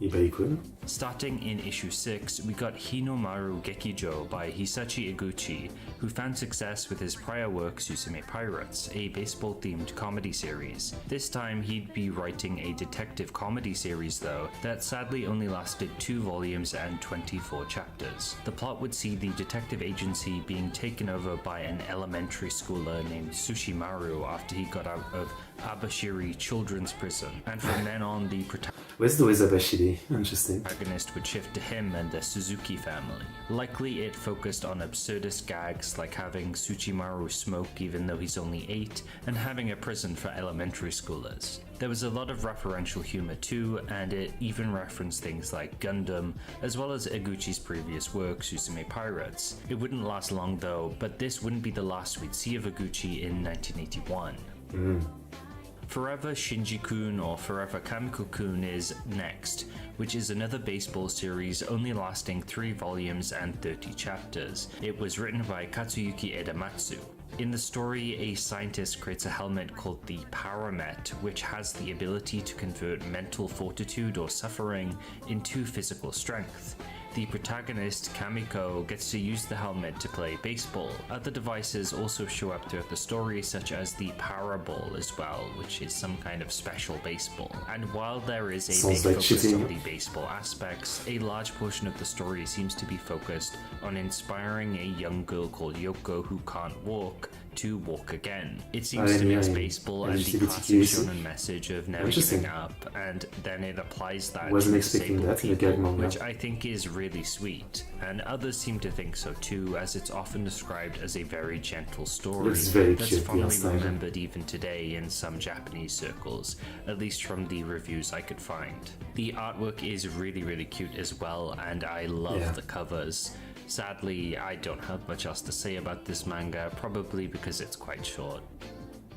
Following this, we have Captain Tsubasa by Yoichi Takahashi, Which I said before, but in France, talking about, the way countries do adaptation of Japanese manga, I mean, Captain Tsubasa doesn't sound very, complicated, right? And if I translated it in French, it would be Capitaine Tsubasa. It's not that different, right? But for some reason, they decided to change the names of all the characters. Like back in the 70s, 80s, and maybe a bit in the 90s, in France, like the people would do, like adaptation in France, they would basically like assume that no one could pronounce Japanese name, and so they would change all the name. I think in the US they did the same thing, and so Captain Tsubasa became Olive and Tom. So they would give like French name to all the characters, and they would even change like the name of the manga or the anime, right? So yeah, Captain Tsubasa became Olive and Tom. And when I was young in the 2000s, I remember seeing a little bit of it on TV as there was rerun of it. But yeah, it's always interesting. I mean, it wasn't the best era of like adaptation in different countries. I think these days, like, most adaptation in a different country, they will not change the name because that's kind of a weird thing to do, right? Like, people don't need name of their country. They just need the original name of the story. Like, the best adaptation today is the one that don't change too much. But back then, there was so much, like, changed, Inazuma 11. Well-known story that Zidane started playing soccer after watching Captain Tsubasa. I see. which is one of the big names of Jump's 80s and a football manga you've likely heard of. It ran for a total of 37 volumes and 363 chapters, being present for the entirety of the 80s decade and becoming one of Jump's biggest sports titles ever, and has still been ongoing in some form, where up until recently we got an announcement that Takahashi is finally retiring. Tsubasa begins as a young boy with dreams of winning the FIFA World Cup for Japan, and he starts that by joining the Nankatsu football team. There he hones his skills, meets new teammates, and mostly shows off how ridiculously good he is at the sport. Early on, he also gets mentored by a Brazilian footballer named Roberto Hongo, who wants to take him to Brazil to train him even more, which he'll do once he wins the Under-17 World Championships for Japan. From what I've read, it's a pretty run-of-the-mill football shonen series, although the art is really unique, and there's clearly a lot of passion on display towards football. It's evident because a lot of people from all over the world have come to love Captain Tsubasa, it being particularly well-loved in South America. The boy is my fan. It's had translations in numerous languages too, like Italian, French, German, and translations in numerous languages too, like Italian, French. Well, surprisingly, this must be like a new publication or something, as they actually call it Captain Tsubasa. Interesting. German and more, but none in English, and perhaps because there's a lack of an official English translation, that Captain Tsubasa hasn't received the mass popularity it has in other countries. Since most of the people I talk about who are in the UK or US who don't speak Spanish or a different language don't have much of a familiarity with the manga, which is a shame because it's an incredibly influential one. It's also one you can read in many different languages, Spanish being the biggest one because it's available on Manga Plus.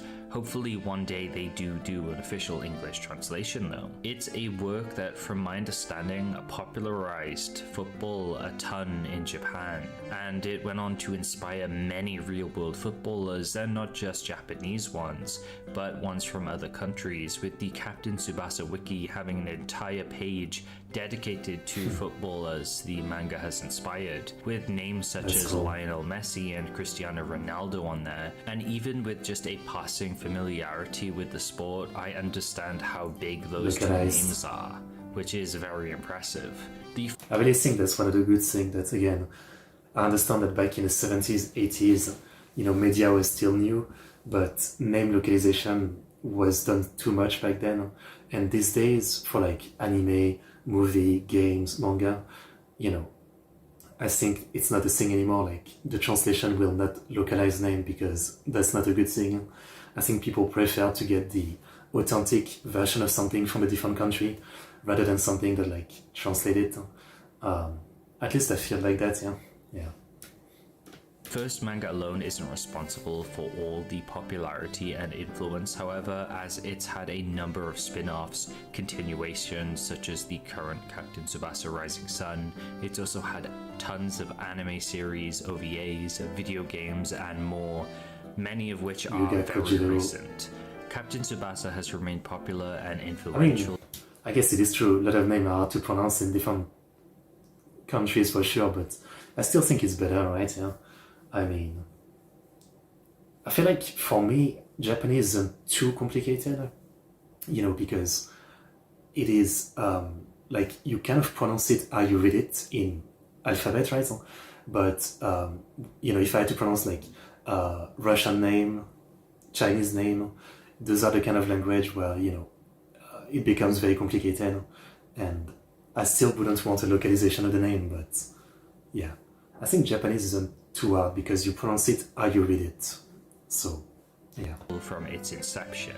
It also likely helped popularize sports shonen ideas and tropes seen in previous works from Jump and other magazines, cultivating the idea that sports had an essential place in shonen magazines at the time. Yeah. Captain Tsubasa would also be responsible for bringing in more female readers to the magazine, possibly due to its art style being cute and the content being a bit more appealing for younger girls, but there would also be a blossoming community of BL and yaoi enthusiasts who clung course. onto Tsubasa, making and publishing doujinshi about its characters. Otaku Champloo has a small blog post about the history of Fujoshis and BL in Jump, where they mention Tsubasa somewhat, and they mention that the first ever published doujinshi was a Captain Tsubasa one. I'm not sure if that's true, but I find it interesting, and I'll leave a link to their blog in the description. This wouldn't be the last of Captain Tsubasa we would see in Shonen Jump, as 1994 would see a continuation of the series within the magazine, the Captain Tsubasa World Youth arc. But it'll be a while until we get to 1994, so hopefully I've talked about Captain Tsubasa enough for now. But if you are interested, it does have a full fan translation in English. Nowadays, people watch anime in Japanese and are quite used to the language, but back in the 80s, Japanese name was sometimes met with response like, is that a dog name? I mean, again, I think it really wasn't just Japan, yeah, like anything from another country back in the 70s, 80s, they would try to do localization, yeah. It was really a time where that was considered normal. I mean, just change all the character name to name of the country you're in, and that was just the way it was. It was a different time. And as mentioned, tons of official translations in other languages. We would then see another baseball series begin with Fine Play by Masato Yamaguchi So and much Takeshi baseball. Fujimori. It would only last a single volume, however, and despite the magazine having 3 baseball series at once, at one point during 1981, with all of them on a cover together, none of them would last long. The sport wavering in popularity at the time, perhaps. Other manga weren't doing great either, with the fantasy manga Makenchi by Motoki Monma and Sachio Umemoto only lasting 2 volumes. Rock and Roll Monogatari, Icarus Kobushi, Guts Try, and Super Police would also all end at around 10 chapters long, and I don't think any of them even got a volume release. Jump was still pretty ruthless at its time with its axes. They wanted to really focus on the big hits, it seemed, or maybe there was just a big market for shorter series or something, but I sincerely doubt it. Satoshi Never heard of Ikezawa it. would return in 1981 with Kaido Racer Go. However, unlike his prior racing success with Circuit no Okami, Kaido Racer would only last 3 volumes and 23 chapters. Still It better followed than Go others. Akutegawa, a biker and street racer known as the Blue Shooting Star. It likely focused on racing aspects as well as some ecchi or romantic elements which were present in Ikezawa's previous works. Go would find himself not only racing other bikes but also supercars, notably another racer called Satan's Wolf, which would beat Wow. Go with him vowing to get revenge in the Okutama Grand Prix, serving as the manga's conclusion. George Akiyama was a name present throughout he's Jump's back. earlier years and in the 70s. Shako no Musako would be his first manga of the 80s though, with him having had quite the gap of time between his last serialization for Jump.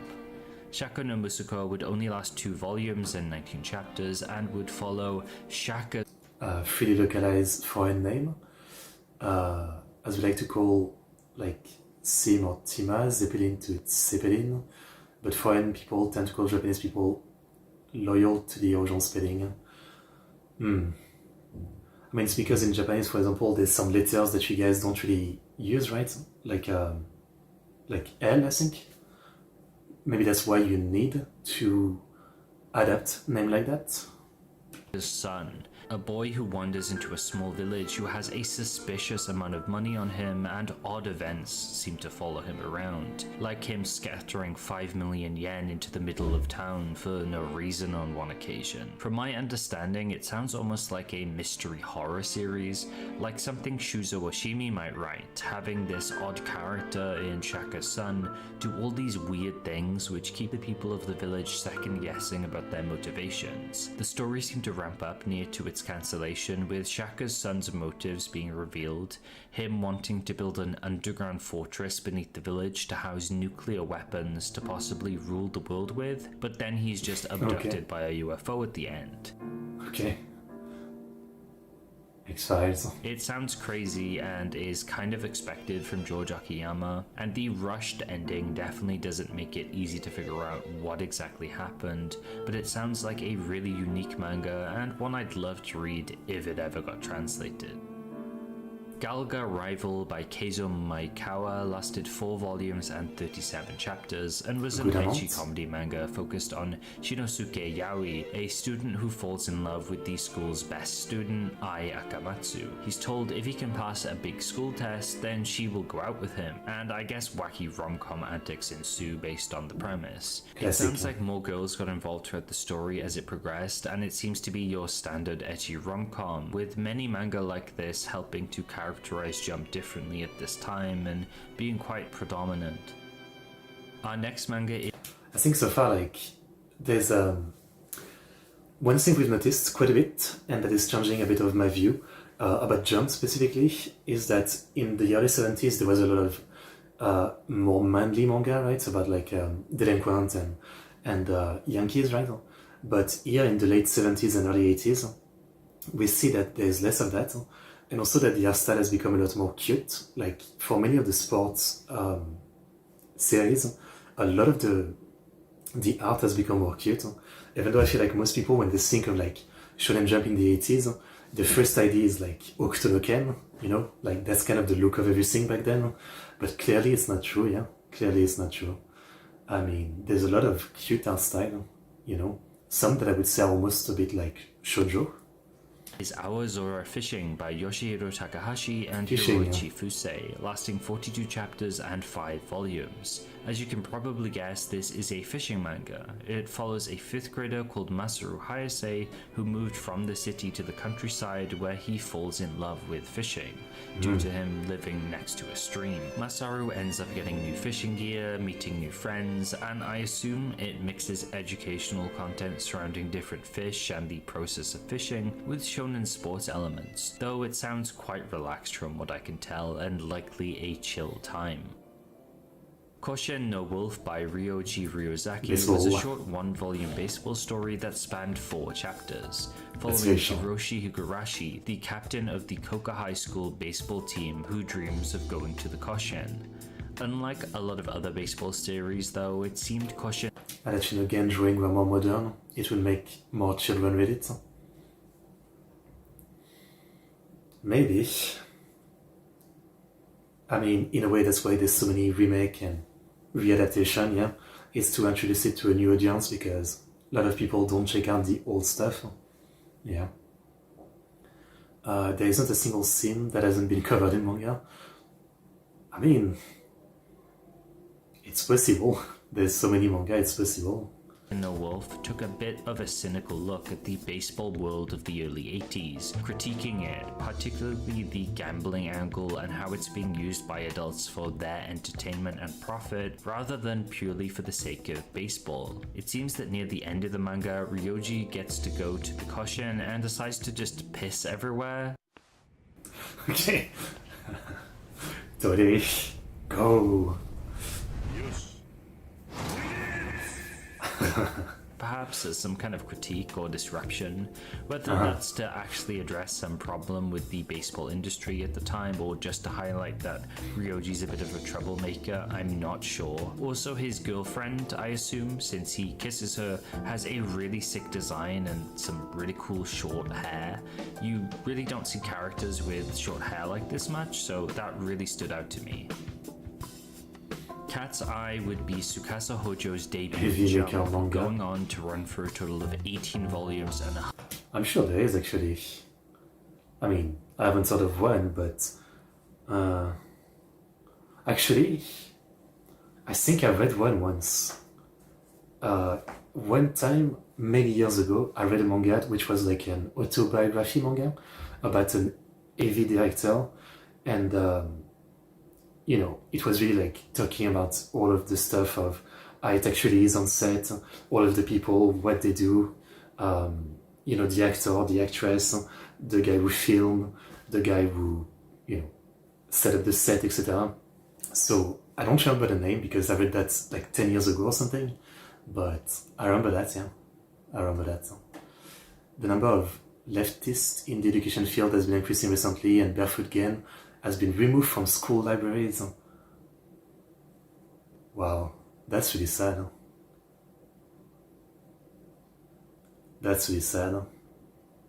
I've heard like in the US right now, there's been a lot of that where they've removed a lot of like classic important book from the schools and stuff like that. This is really like not good. This is really not good. Yeah. Yeah. 157 chapters. Like Cat's his Eyes. most well-known work, City Hunter, Cat's Eye would tackle crime and interweave romantic elements, but would focus on the thief side of things, with the main characters being a trio of 3 sisters that form the group Cat. I really love Tsukasa Ojo's character design. I've only seen City Hunter. I've seen like the first 2 parts, I think, over 100 episodes, but yeah.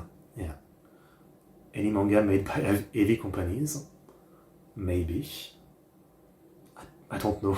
Maybe.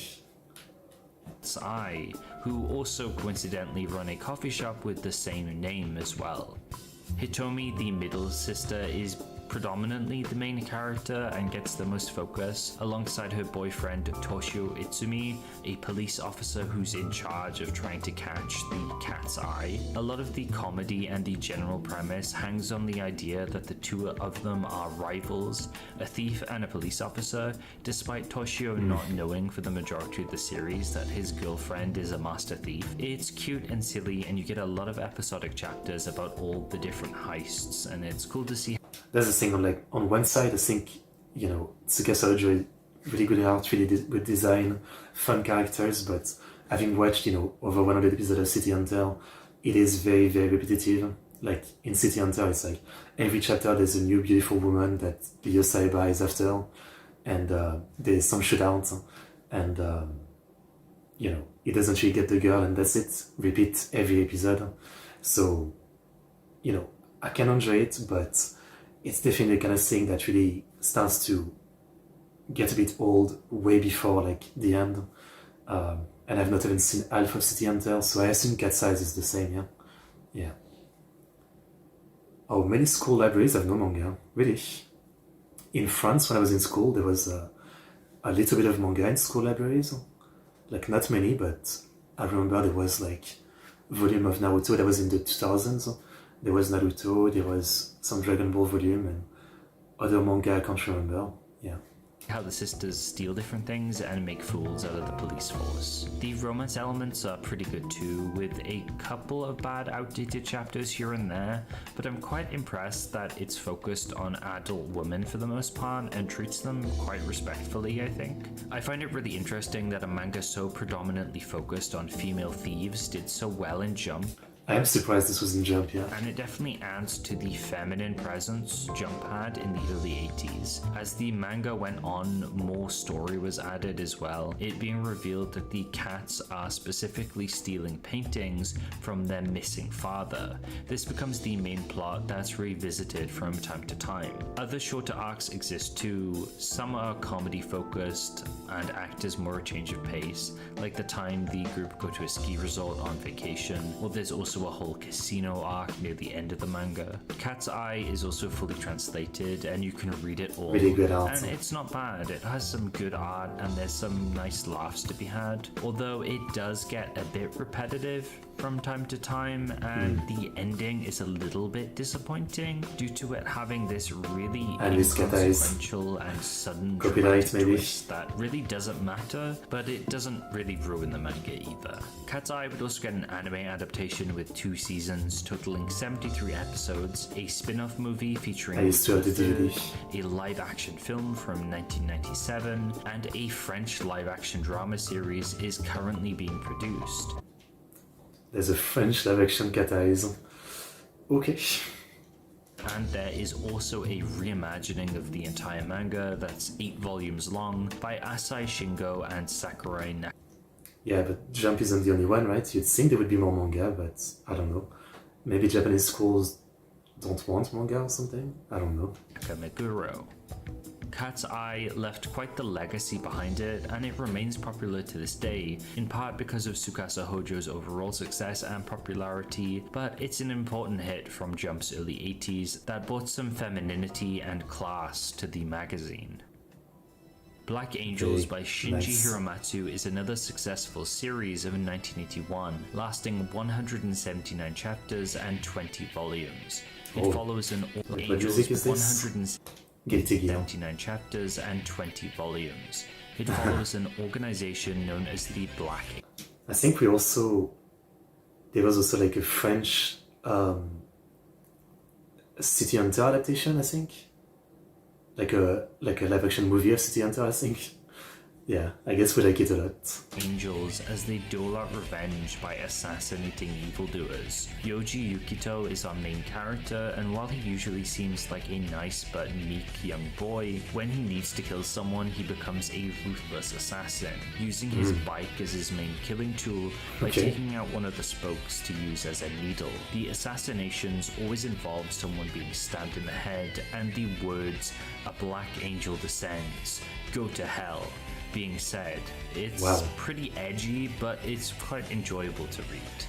Black Angels is a bit weird for me though, as the focus of the main character isn't to save people, but to take revenge and assassinate them. A lot of heavy stuff happens in the manga as well, including a lot of murder, assaults, tons of different crimes, some to children even, and also a ton of rape. It's gratuitous and not really necessary, but if you like edgy, violent manga, then you might like this.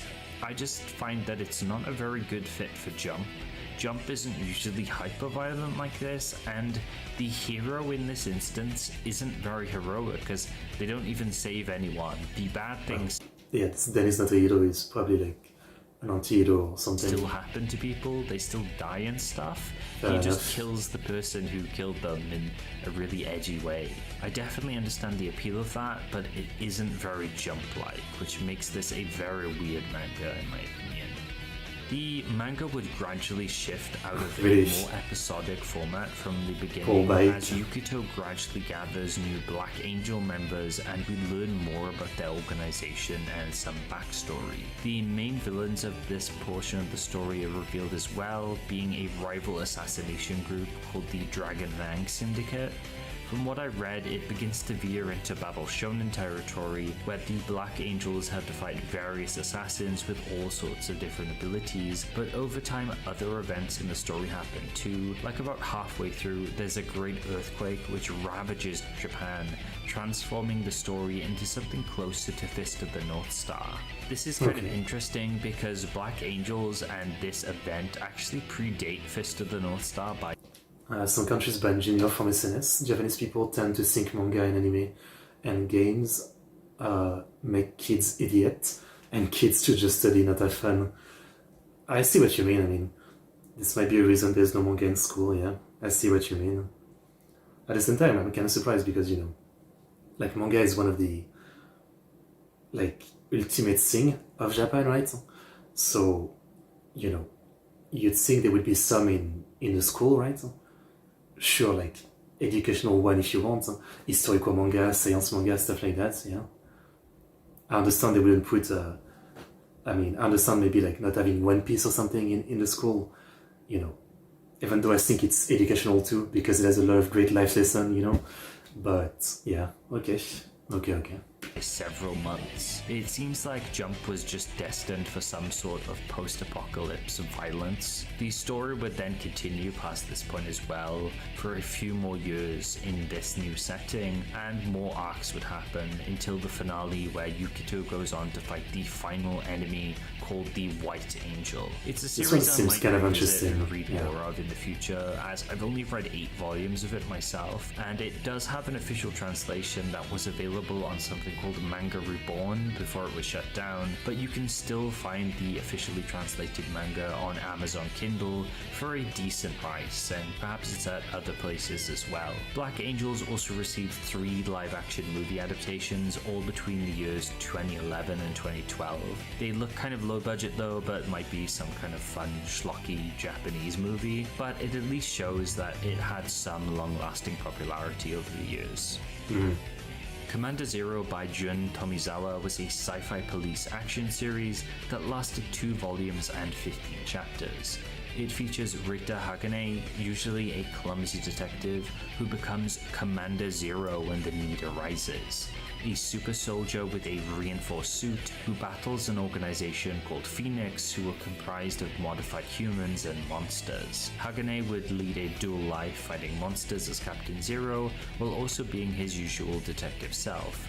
Despite its fun premise and cool art, it didn't last very long though. And to finish things off, I've saved the best for last, Hisashi Eguchi's other manga of 1981, Stop Hibari.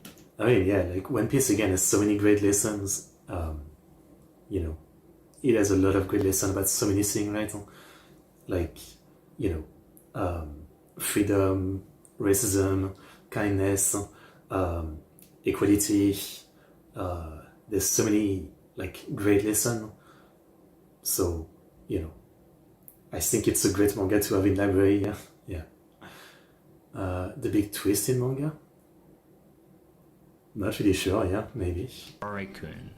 Hibari ran for a total of 4 volumes and had 61 chapters, serializing rather irregularly as Eguchi took a lot of breaks, leading to the manga ending in late 1983. The story would follow Kosaku Sakamoto, a boy who goes to live with the Ozora family after the passing of his mother. The family being a Yakuza clan and the father of the clan loving Kosaku's mother, so he decides to adopt him essentially. There, Kosaku meets the 4 daughters of the family, the second eldest being the titular Hibari. This is where things get really cool though, because Hibari is a trans girl. While some of the family members don't support her decision, she clearly wants to be referred to as a girl, and her older and younger sisters support that. Being from the early 80s, you might think that the representation on offer wouldn't be the greatest, especially I mean, I'm surprised it's even like in Shonen Jump of all things. since this is a comedy manga, but the manga treats Hibari really respectfully for the most part. Anyone who goes against Hibari's choice is usually portrayed as I don't understand English, I was just guessing that they were talking about the punchline of the cat size episode from earlier. Yes. I mean, yeah, they were talking a bit about what happens in the manga. Not too much of the punchline. foolish or antagonistic, and the majority of the characters in the manga adore Hibari. Some want to be with Hibari, go out with her, be her friend, or even just be like Hibari. She's cool, fashionable, funny, cute, and can pack a punch when she needs to. The majority of jokes as well aren't at her expense, but usually at others, and admittedly it's not perfect and does have some duds or gets weird surrounding her gender, but for a manga from the early 80s, I think it handles it really well. It's got a good balance of humor and romance, which I found mostly funny on the joke side, aside from a few bad jokes, some of which were casually racist, which you'll see from time to time in manga from the 80s. They're not great and I wish they weren't there, but they are. The romance line is also interesting as well, because you see Kosaku gradually fall in love with Hibari and she ends up liking him too. He's not perfect and constantly questions and misgenders her, but I think by the end he does warm up to Hibari a lot more, which is nice. Eguchi's artistic talent is on full display here as well. I love how he subtly draws Hibari. The majority of the manga is drawn in a comedic gag manga style, like you'd see in his previous works Susume Pirates, but when Hibari needs to be drawn, she's got a cuteness and a beauty to her design. Like Eguchi paid careful attention to make sure he drew her just right. The cover page drawings are also beautiful at times, creative, fashionable, and stylish, which is something Eguchi is known for, and I love how different the new and old covers are. They're really poppy and colourful and fun. Eguchi's drawn Hibari a lot over the years as well, and she just never fails to look cool. Sadly, Eguchi had a lot of problems while working on Hibari. The weekly manga grind was too much for him, and likely that's what caused a lot of his hiatuses. This culminates in a lot of jokes featuring him in the manga complaining about deadlines, which is funny sometimes but does get in the way of why you're really reading the manga, and that's for Hibari. Eventually this all came to a head when the manga abruptly ended due to Eguchi failing to meet deadlines. The final final chapter was redone though and is absolutely amazing. I wish there was more Hibari, but it introduces a new character called Gekijiro who acts as a parody of Hiroshi Motomiya's works and old school Shonen Jump boys manga. The twist though is that despite him spouting about manliness and how boys manga is dead, he's actually a trans man. I didn't find it malicious in any way, and I really appreciate the nods to Motomiya and Jump's past. It's really cool representation to see both a trans girl and trans man in the manga though. It's also a really effective meta commentary in a weird way because Jump at the time was becoming more effeminate. Yeah, that's what I was telling about earlier. Like, it seemed to really change to cuter manga, despite what you would think is more like Okutonoken manga. Works like Dr. Slump had female main characters in Arele who would be all over Jump's covers. The same can be said for the newly introduced Cat's Eye and all those female characters. Captain Tsubasa, as I mentioned previously, also brought in more female readership to the magazine, and Hibari was another rom-com with a female lead. Appearing in the original Otoin manga, often eaten by a white crocodile that embodies the deadline. Okay, that's pretty funny. That played with gender norms and ideals. Jump at this time would be softer and more varied, filled with gag manga, sports series, and romance, and we'd see a lot more in the following couple years too. Hibari becoming especially popular, getting back-to-back covers at times, which rarely happens and is only reserved for Jump's biggest hits like One Piece. Analyzing this period of Jump's history has been especially fulfilling to me. I love how different the magazine was, and it's not what you'd expect from Jump classically. There's a lack of battle manga, and while some edge does exist, it's heavily outweighed by the friendlier and prettier series that filled the magazine. Hibari exemplifies this for me, it being a manga I'd never have imagined being in Shonen Jump, but after reading it, I can honestly say it's one of my favorite Jump titles of all time, despite all of its missteps. It's honestly great, and you can fully read it as it's been fan translated. It also has a 35 episode long anime that began in 1983, and if you'd like to hear more about that and Hibari in general, please watch Pyramid Inu's video on the subject. It's one I really enjoyed and I love their discussion on Hibari. Similarly, friend of the channel Manga Crash has a Hibari video of their own, which is also worth a watch. I'll leave a link to both in the description. And with that, 1981 comes to an end. Yeah, okay. I think I'd definitely give a try to Hibari. I'm interested in that one and also the edgy one from before. It seems kind of fun too. Okay, well, 81 seems like a good year. We still haven't reached the biggest hit, but there's still a lot of names that feel quite familiar, I would say. Yeah, so good stuff. Let's go into 82. 1982 would mark a bit of a lull in the early 80s of Shonen Jump, a period where gag manga were plentiful and the big hits of the previous year got to spread their wings. Stop Hibari-kun, Captain Tsubasa, Cat's Eye, and Black Angels would use this year to make a bigger impact, which may be at the cost of this year having less hits than usual. Regardless though, today we're going to look at what manga began in Shonen Jump in 1982. Diamond Pearl.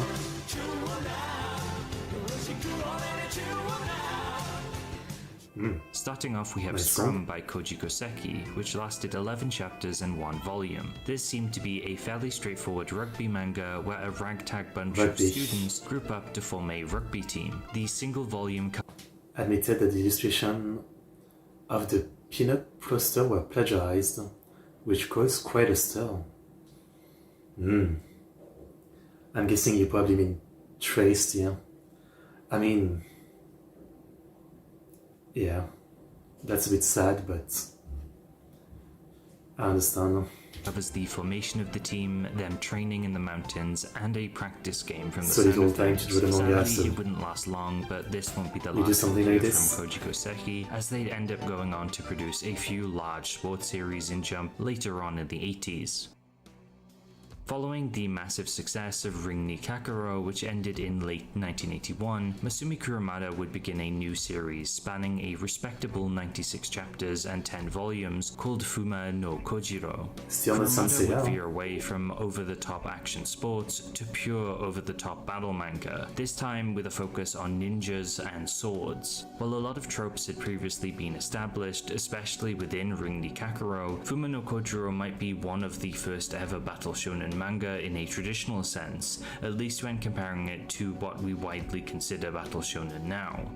The beginning of the series sees Hakuo Academy, a prestigious school who used to be dominant in martial arts and sports tournaments, And a schools on the decline, with their rivals Seishikan taking their place and poaching all the best candidates from them. To combat this, they seek help from the Fuma clan, a group of ninja who live deep within the mountains, and what starts as a pretty goofy sports battle series quickly morphs into a battle between two ninja clans, the Fuma and the Yasha. From here on, the protagonist Kojiro and his brothers fight the 8 generals of the Yasha clan, as well as Kojiro's new rival, Musashi Asuka.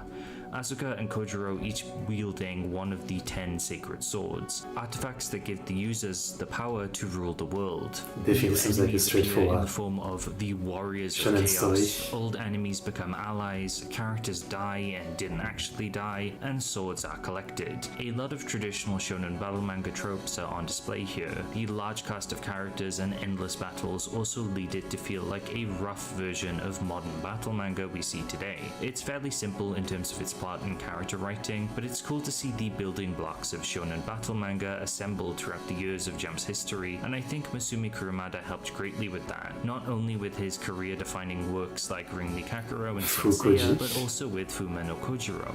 The manga isn't entirely translated, but 24 chapters have been, which seems to cover around halfway. For some reason, chapters would be split up into larger chunks in their volume releases during this time period, so on sites like AniList or MyAnimeList, you might see it listed as having 42 chapters instead of the 96, which actually ran in Jump, so think of it having closer to around 50 chapters completed, I'd guess.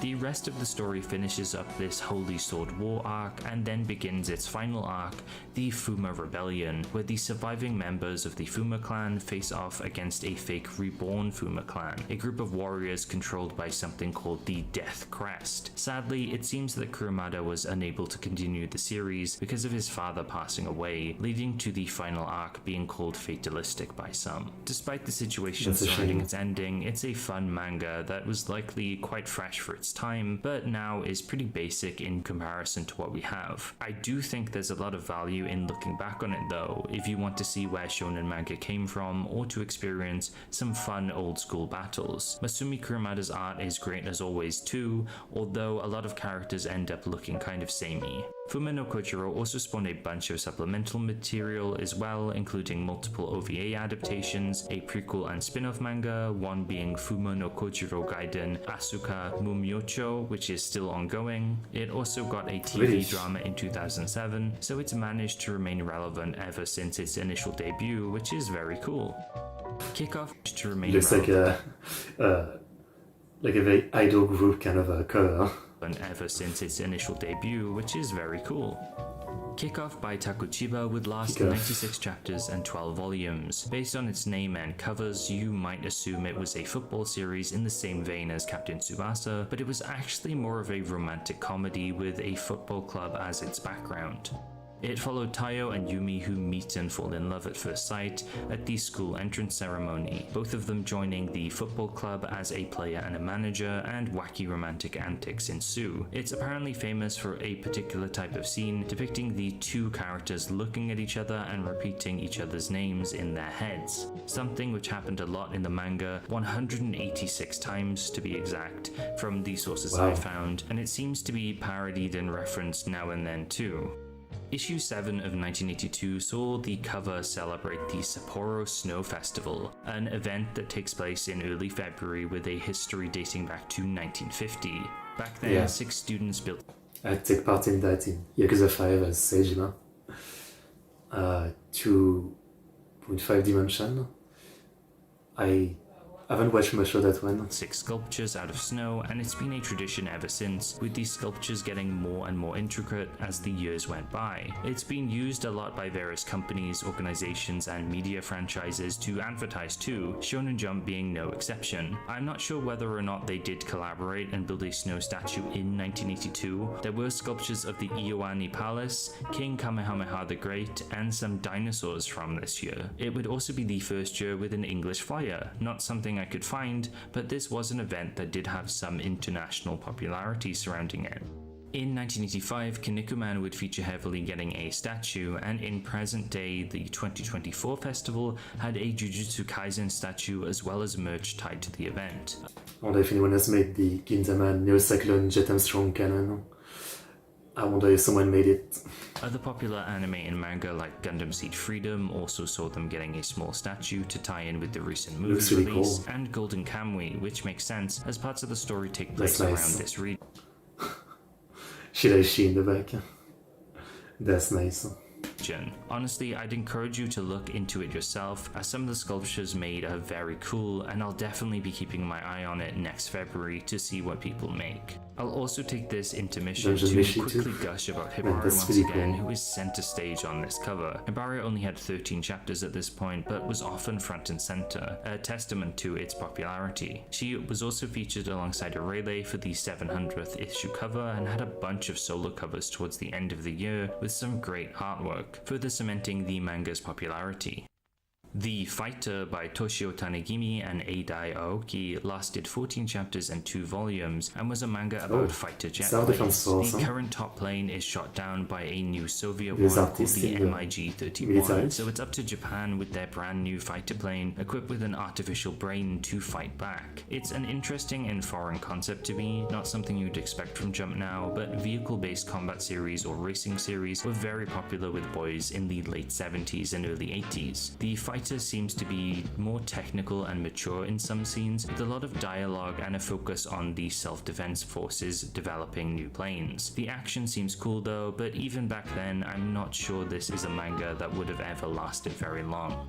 Starting the week after third year Kumengumi ended, High School Kumengumi by Motoe Shinizawa would begin, lasting 261 chapters and 20 volumes. That's a lot. Essentially, it's the same series and premise, but taken to a high school setting. A small portion has been translated, but it's pretty much the same as its prequel. Check a chapter or 2 out if you want a dose of older gag manga, but be aware some jokes are very dated or just hard to understand, as they rely on references that are tied to 80s Japan. I explained the premise of Third Year Kumengumi in my 1980 history video, but it's basically a gag manga following a group of 5 boys with funny faces who get into all sorts of predicaments, usually involving another group with 5 members. The series would continue to be serialized for the majority of this decade, seeing the magazine gradually shift to become more action-focused, it outliving Dr. Slump and seeing Dragon Ball begin, but we're a few videos away from discussing that series. Yoroshiku Haru Ichiban was a 12-chapter 2-volume baseball manga by Norihiro Nakajima, and from initially reading about it I thought it would be pretty basic, but it opens up with our protagonist straight up killing multiple sharks. It's quite the intro, which makes sense as it's coming from one of the creators of Astro Kyudan, the insane baseball series that was a crucial piece of influence to Battle Shonen. Other than that though, there's not too much to say about it. It was a bit of an over-the-top baseball series following a rookie team who want to get to the Koshin. It has some lovely artwork though, and I can't praise Nakajima's art style enough. Cosmos End by Toshio Kasahara was a sci-fi manga that only lasted 13 chapters and 2 volumes, although it seems to be an intentionally short work. The story focuses on a supermassive black hole that's formed in the galaxy called the Ginenunga Gap. A team of characters in the ship Yggdrasil venture to the center of the Milky Way to find a way to prevent the cosmos end from happening, dealing with ancient aliens, betrayal, and the dangers of space along the way. It's described as a very dense and elaborate work, filled with its own lore and story that many seem to think didn't really fit Jump's demographic, but praised its writing regardless. Following the end of Tennis Boy, a few months earlier, the duo of Kenichi Kotani and Yu Terashima would return with Winning Shot, a golf manga following a similar formula. Just from one spot to the next. For 23 chapters and 3 volumes, however. The story would follow Ryo Takasugi following in his father's footsteps, joining a golf club, gradually getting better and better at the sport as he goes on to joining competitions. Overall, it seems to be a pretty standard affair with no special moves or anything like that, but it did keep the older looking female characters which frequented Tennis Boy. Sadly, they weren't enough to keep Winning Shot from being axed. Omisore Toraburiko was a 10-chapter, 1-volume series by Hiroshi Aro, focusing on slapstick gag elements in a similar vein to Stop Hibari-kun. The plot follows Naoto, a womanizing boy who ends up double booking on dates. In a panic, a magician comes by and offers Naoto 2 wishes, so he wishes for a body double of himself as well as a cute girl, only for the magician to roll those 2 into one and make a female version of himself. I actually really love the premise. I think it has a lot of potential for some strong gag and thematic elements, and I wish it went on longer or was translated. Its short run and premise might have some correlation with Stop Hibari-kun, both being slapstick gags that mess around with ideas of gender and romance. Hibari going on hiatus at various points throughout its run, mid-1982 being one of those times. Perhaps Jump wanted to try to chase the success Hibari had by trying something similar as Hibari was so popular. There's not much substance to this idea other than its similarities to Hibari, and the fact it debuted during one of the hiatuses, with Omisore ending in the same issue as Hibari would make a grand return. Earlier in the year, Hiroshi Aro would also produce the 3-chapter-long ecchi gag series Gomen Kudasai Alligator, which would eventually be compiled with other one-shots in a collection. His contributions to the main Jump magazine were pretty short, and it's unfortunate nothing of his ever took off, as I really like the artwork he's produced. Yabure Kabure by Hiroshi Motomiya would be one of his shorter works in Jump, spanning 28 chapters and 3 volumes, but it also might be his weirdest. The story follows Hiroshi Motomiya himself in a documentary-style account as he tries to become a politician in Japan. After going on hiatus from making manga and playing golf all the time, he's spurred on by the young people of Japan who have been inspired by his work to try to run for a House of Councillors position. This doesn't go the best though, as he has some tough opposition, and him wanting to make a manga about this process would be in violation of the Public Offices Election Act, as it could qualify as a pre-campaign. As he grapples with the legal system, Motomiya takes the time to send letters to various politicians and interviews them within the manga. The art depicting him as a stylized version of himself, and the other politicians are either photorealistic versions of themselves or actual scanned-in photos. Thank you for coming as always, Mark Elf. Thank you. And yeah, see you next time. Have a good evening. It's a really weird and novel idea artistically, which I love. Honestly, that goes for the whole manga. Who else would make an autobiographical account of them trying to become a politician and publish it within Weekly Shonen Jump? It fits Motomiya's interests in politics, which crop up in his other works, and him being one of Jump's first veterans, as well as Jump's eagerness to experiment at this point in time, likely led to this manga getting serialized. It's a wild idea that they perhaps thought would bring attention to the magazine, and it likely did, with newspaper articles cropping up. It seems in large part making fun of Motomiya though, although he also did show up in Playboy with his own 2-page spread article. I think the volume release also has a big list of mangaka who gave their thoughts on Motomiya's plan, which feature a number of popular Jump artists at the time like Kurumada, Eguchi, and Tetsuo Hara, as well as Osamu Tezuka. This event isn't anything I've really heard about, nor do I know anything about 1980s Japanese politics, so I can't gauge how much of an impact. I mean, I'm actually really interested about this whole thing. I wonder if some of the channel might make an in-depth investigation about it, because it really sounds like a weird, unique event. Impact this actually had, but regardless, I think it's really fascinating, and I love how bold of a plan this was, and it helps color Motomiya and Jump in a really weird and playful way for me.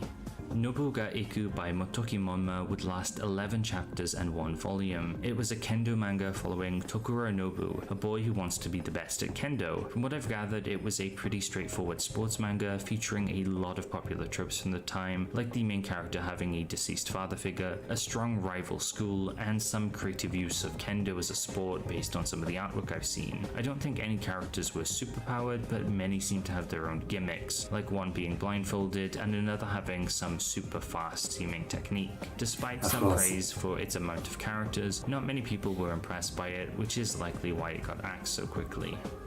Jun would be another short manga at only 10 chapters and 1 volume by Hiromi Morishita, which I believe is their debut work. It followed Jun, a junior high school student, and his mother Nana, a 29-year-old widow. The premise of the manga seems to be about the two men who want to court Jun's mother. One's an erotic manga artist who lives next door, and the other is a university professor. Jun likely gets in the way of this, maybe trying to influence his mother's decision, or not wanting his mother to remarry at all due to his father, or some weird audible reason. The art and premise strikes me as something that doesn't fit in Jump. It being so centered on an older divorced woman is also not something I'd expect from the magazine and its usual action-packed roster. But I think if Jump were to serialize a work like Jun, it would have been in 1982, where Jump was at its softest. I alluded this in the last history video, but the manga was filled with female main characters at this time, and a lot of gag and romance works. Jump might have also been experimenting with all these shorter series and concepts due to successful works like Dr. Slump and Hibari. This is the year where I think that's the most apparent, and it would bleed into 1983, although gradually more action-focused manga would take center stage. Sho and Daichi by Yoshihiro Togashi would last 31 chapters and 3 volumes. Objection. I knew this would happen at some point because their names are so similar, but I mean Yoshihiro Takahashi, not Yoshihiro Togashi of Hunter x Hunter and Yu Yu Hakusho. I did notice a mistake, but it's fine. Half boxing manga and half dogfighting manga. This is a pretty novel concept, having two stories told in parallel of the human Sho doing boxing and the dog Daichi doing dogfighting. They're initially friends and live with their sailor father until one day he dies at sea in a storm and they part ways, potentially meeting up again throughout the story.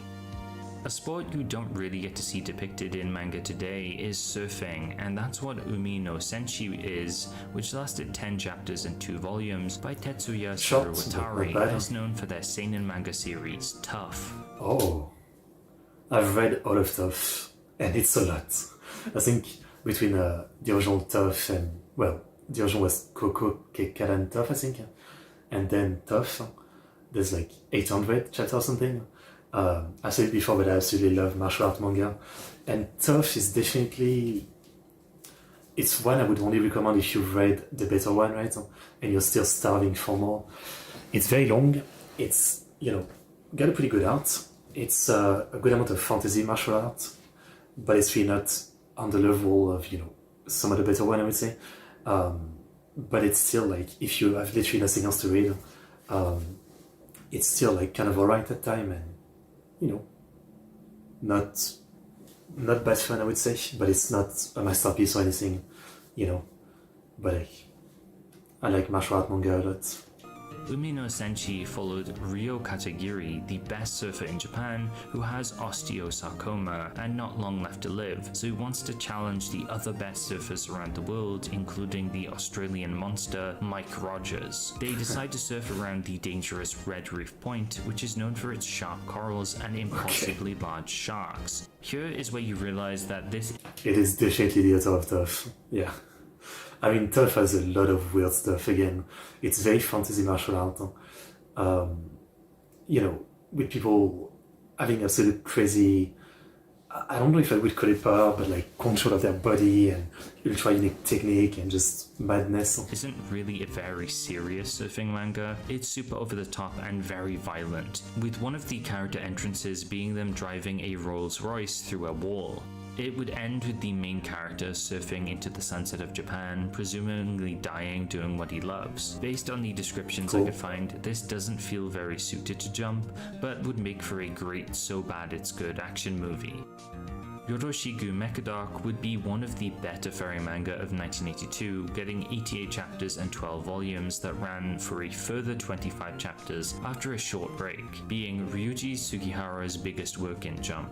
Instead of it being a pure racing-focused manga like Circuit Wolf, which was popular in the 70s, Mechadark would put more of an emphasis on the tuning and tinkering of the cars for racing, incorporating the latest technology of the time in the manga and likely being quite informative. Jun Kazami would work at an auto repair shop called Mechadark. There he would fix cars up and make them suitable for racing, which he would also test and race in himself. The manga spans several arcs which seem to ramp up in stakes, from drag racing to Grand Prix, with more race car quality cars popping up as the manga went on, it previously starting out with normal cars which would have been modified. Mechadark would get a 30 episode anime in 1984 which kept the series relevant enough for it to get that 25 chapter extension, as well as helping produce car model kits based on the series, some of which have come out as recent as 2013. Nice. Yeah. Following the trend in racing manga, next we have Iron Don Quixote, which lasted 10 chapters and 2 volumes by none other than Tetsuo Hara, the artist behind Fist of the North Star, which we'll be covering in our next episode. Okay, we're kind of in the middle of it, but I'm gonna take a break right here. I really need to go to the bathroom, so I'm coming back in 5 minutes and we'll continue and finish this video. The next one, coming back, sorry about that, but I can't hold it in anymore.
Okay, I'm back. Sorry for the wait. Feels much better. Feels so much better. So yeah, let's finish this video with this one, which you can tell from the art that is the author of Okutonoken, yeah.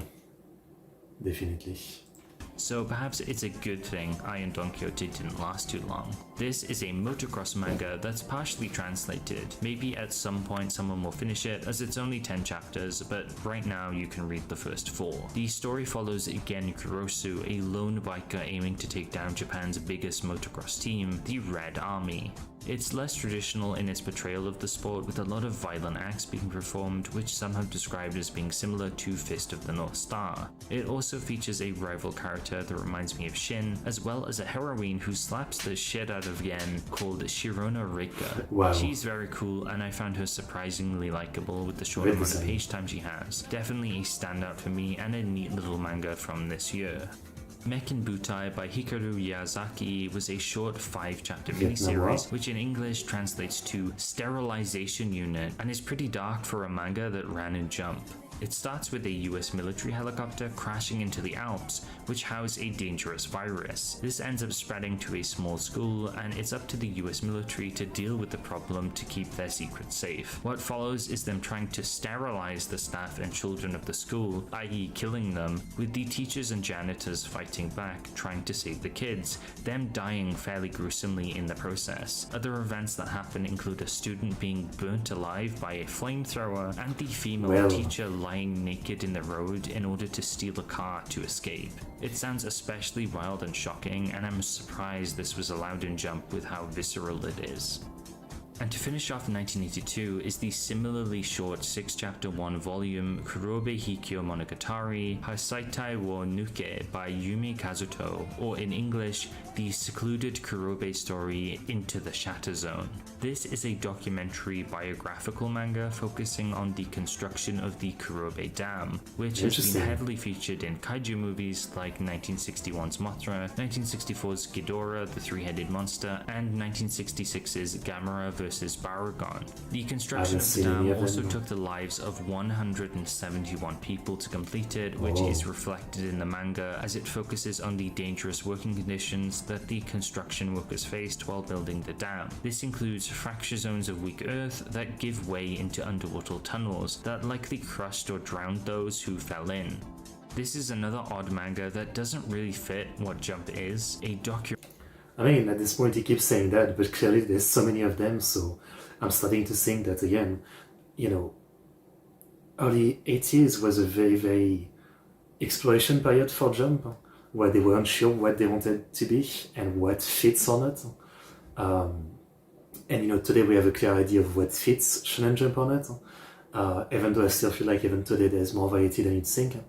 Not that I actually read Shonen Jumps these days, but yeah, I'm guessing they had like the reader survey, right? So they just tried a bunch of stuff and tried to see what worked and what didn't, so I can't blame them for it.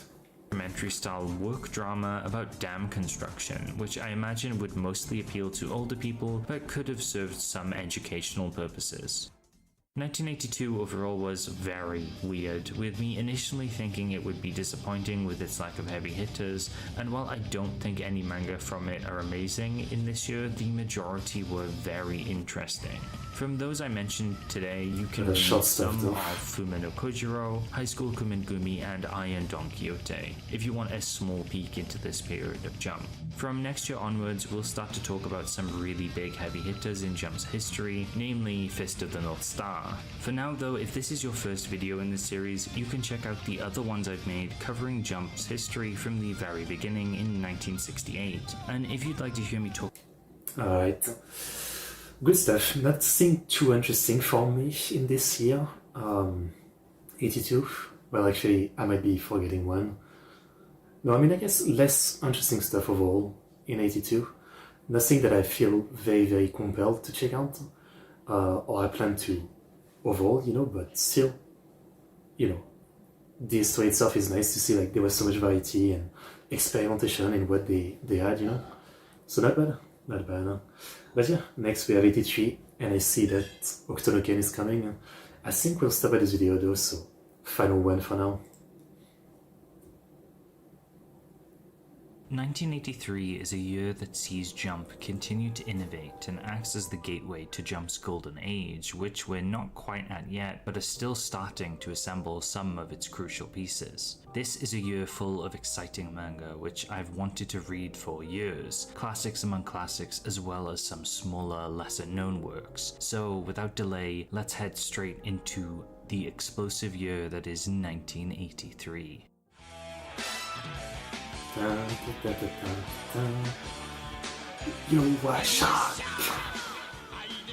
Scandal by Kenichi Kotani lasted 36 chapters and 4 volumes. It had a few covers early on in its run, but gradually fell in popularity. Its name is a portmanteau of scandal and doll, a scandalous doll, which likely fits its ecchi rom-com story.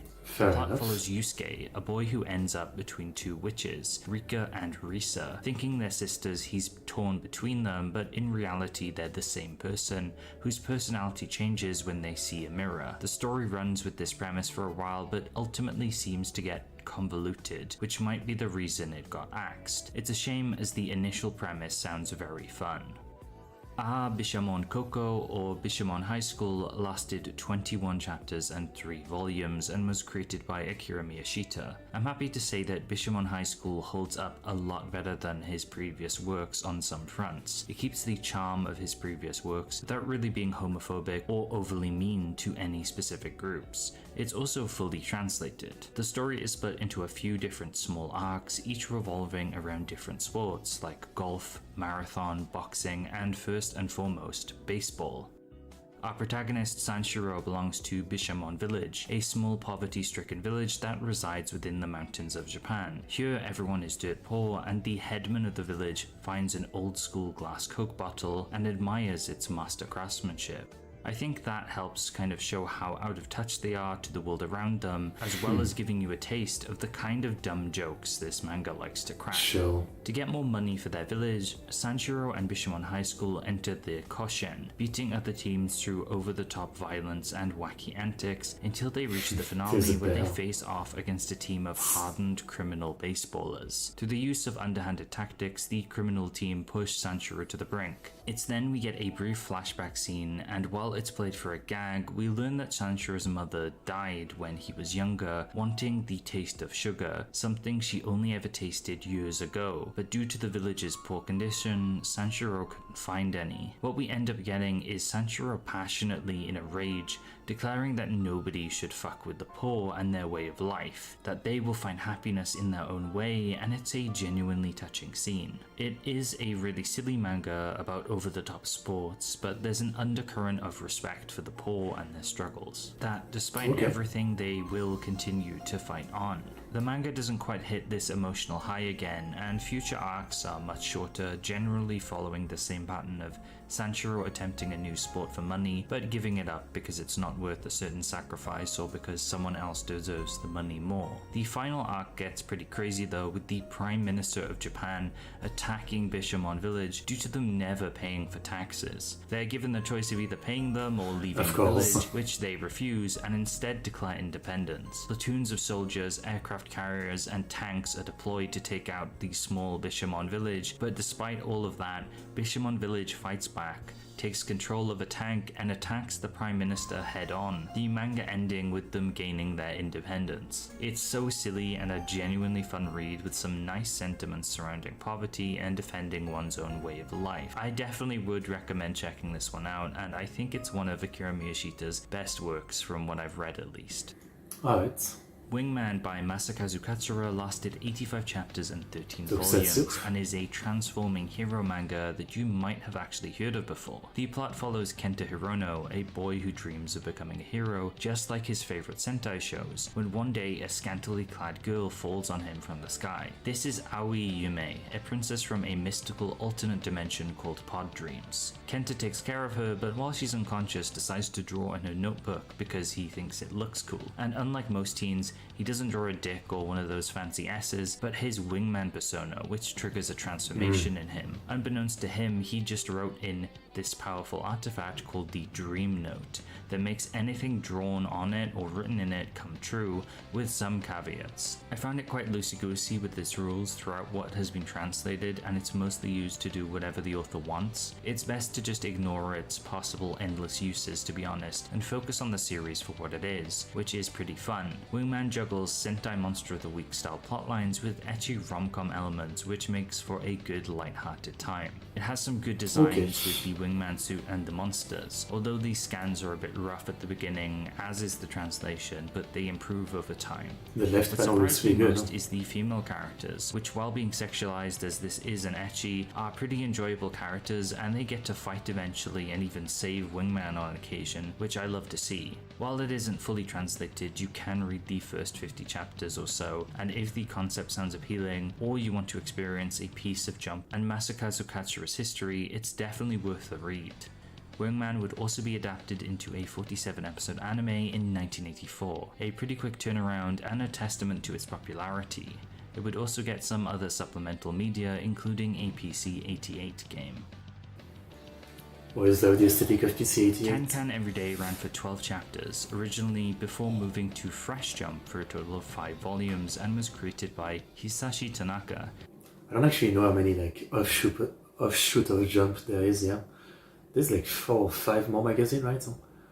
And some of them have, some of the classic Jump manga that we would think were from like weekly, but no. Yeah. I mean, again, if people were dedicated as to in art, I guess you could do sales like this about so many magazines, and some of them would be the other Jump magazine, yeah. An assistant of Akira Toriyama.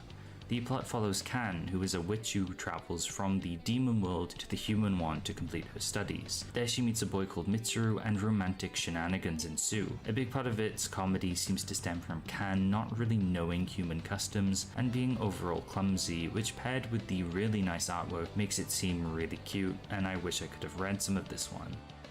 Mad Dog was a military-focused action manga that lasted 10 chapters in 1 volume by Kei Takazawa and Bronson. Mad Dog follows Go Watase, a mercenary for hire who ends up completing various missions around the world, with the manga taking place in Cambodia and Alaska during its runtime, involving itself with the Cold War, the KGB, and being fairly serious. It likely didn't do too well as it appealed to a much older audience, taking itself too seriously and being too graphic for some children who would have read Jump.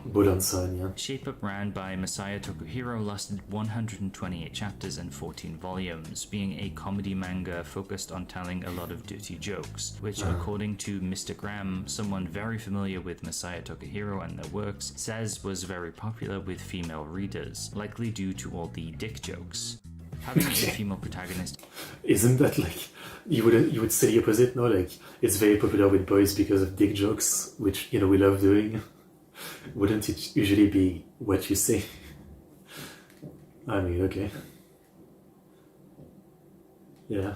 Right. Ran also would have likely helped too, with some of her gags revolving around how superhumanly strong she is. It's not perfect, however, as it still retains some unfortunately dated racial humor, which definitely wouldn't hold up today and has caused some of the chapters to be removed from future releases. Thanks to Mr. Graham, we also have these really nicely Well, again, by that logic of like stuff not holding up, isn't Dragon Ball also has like a weird caricature of a black guy?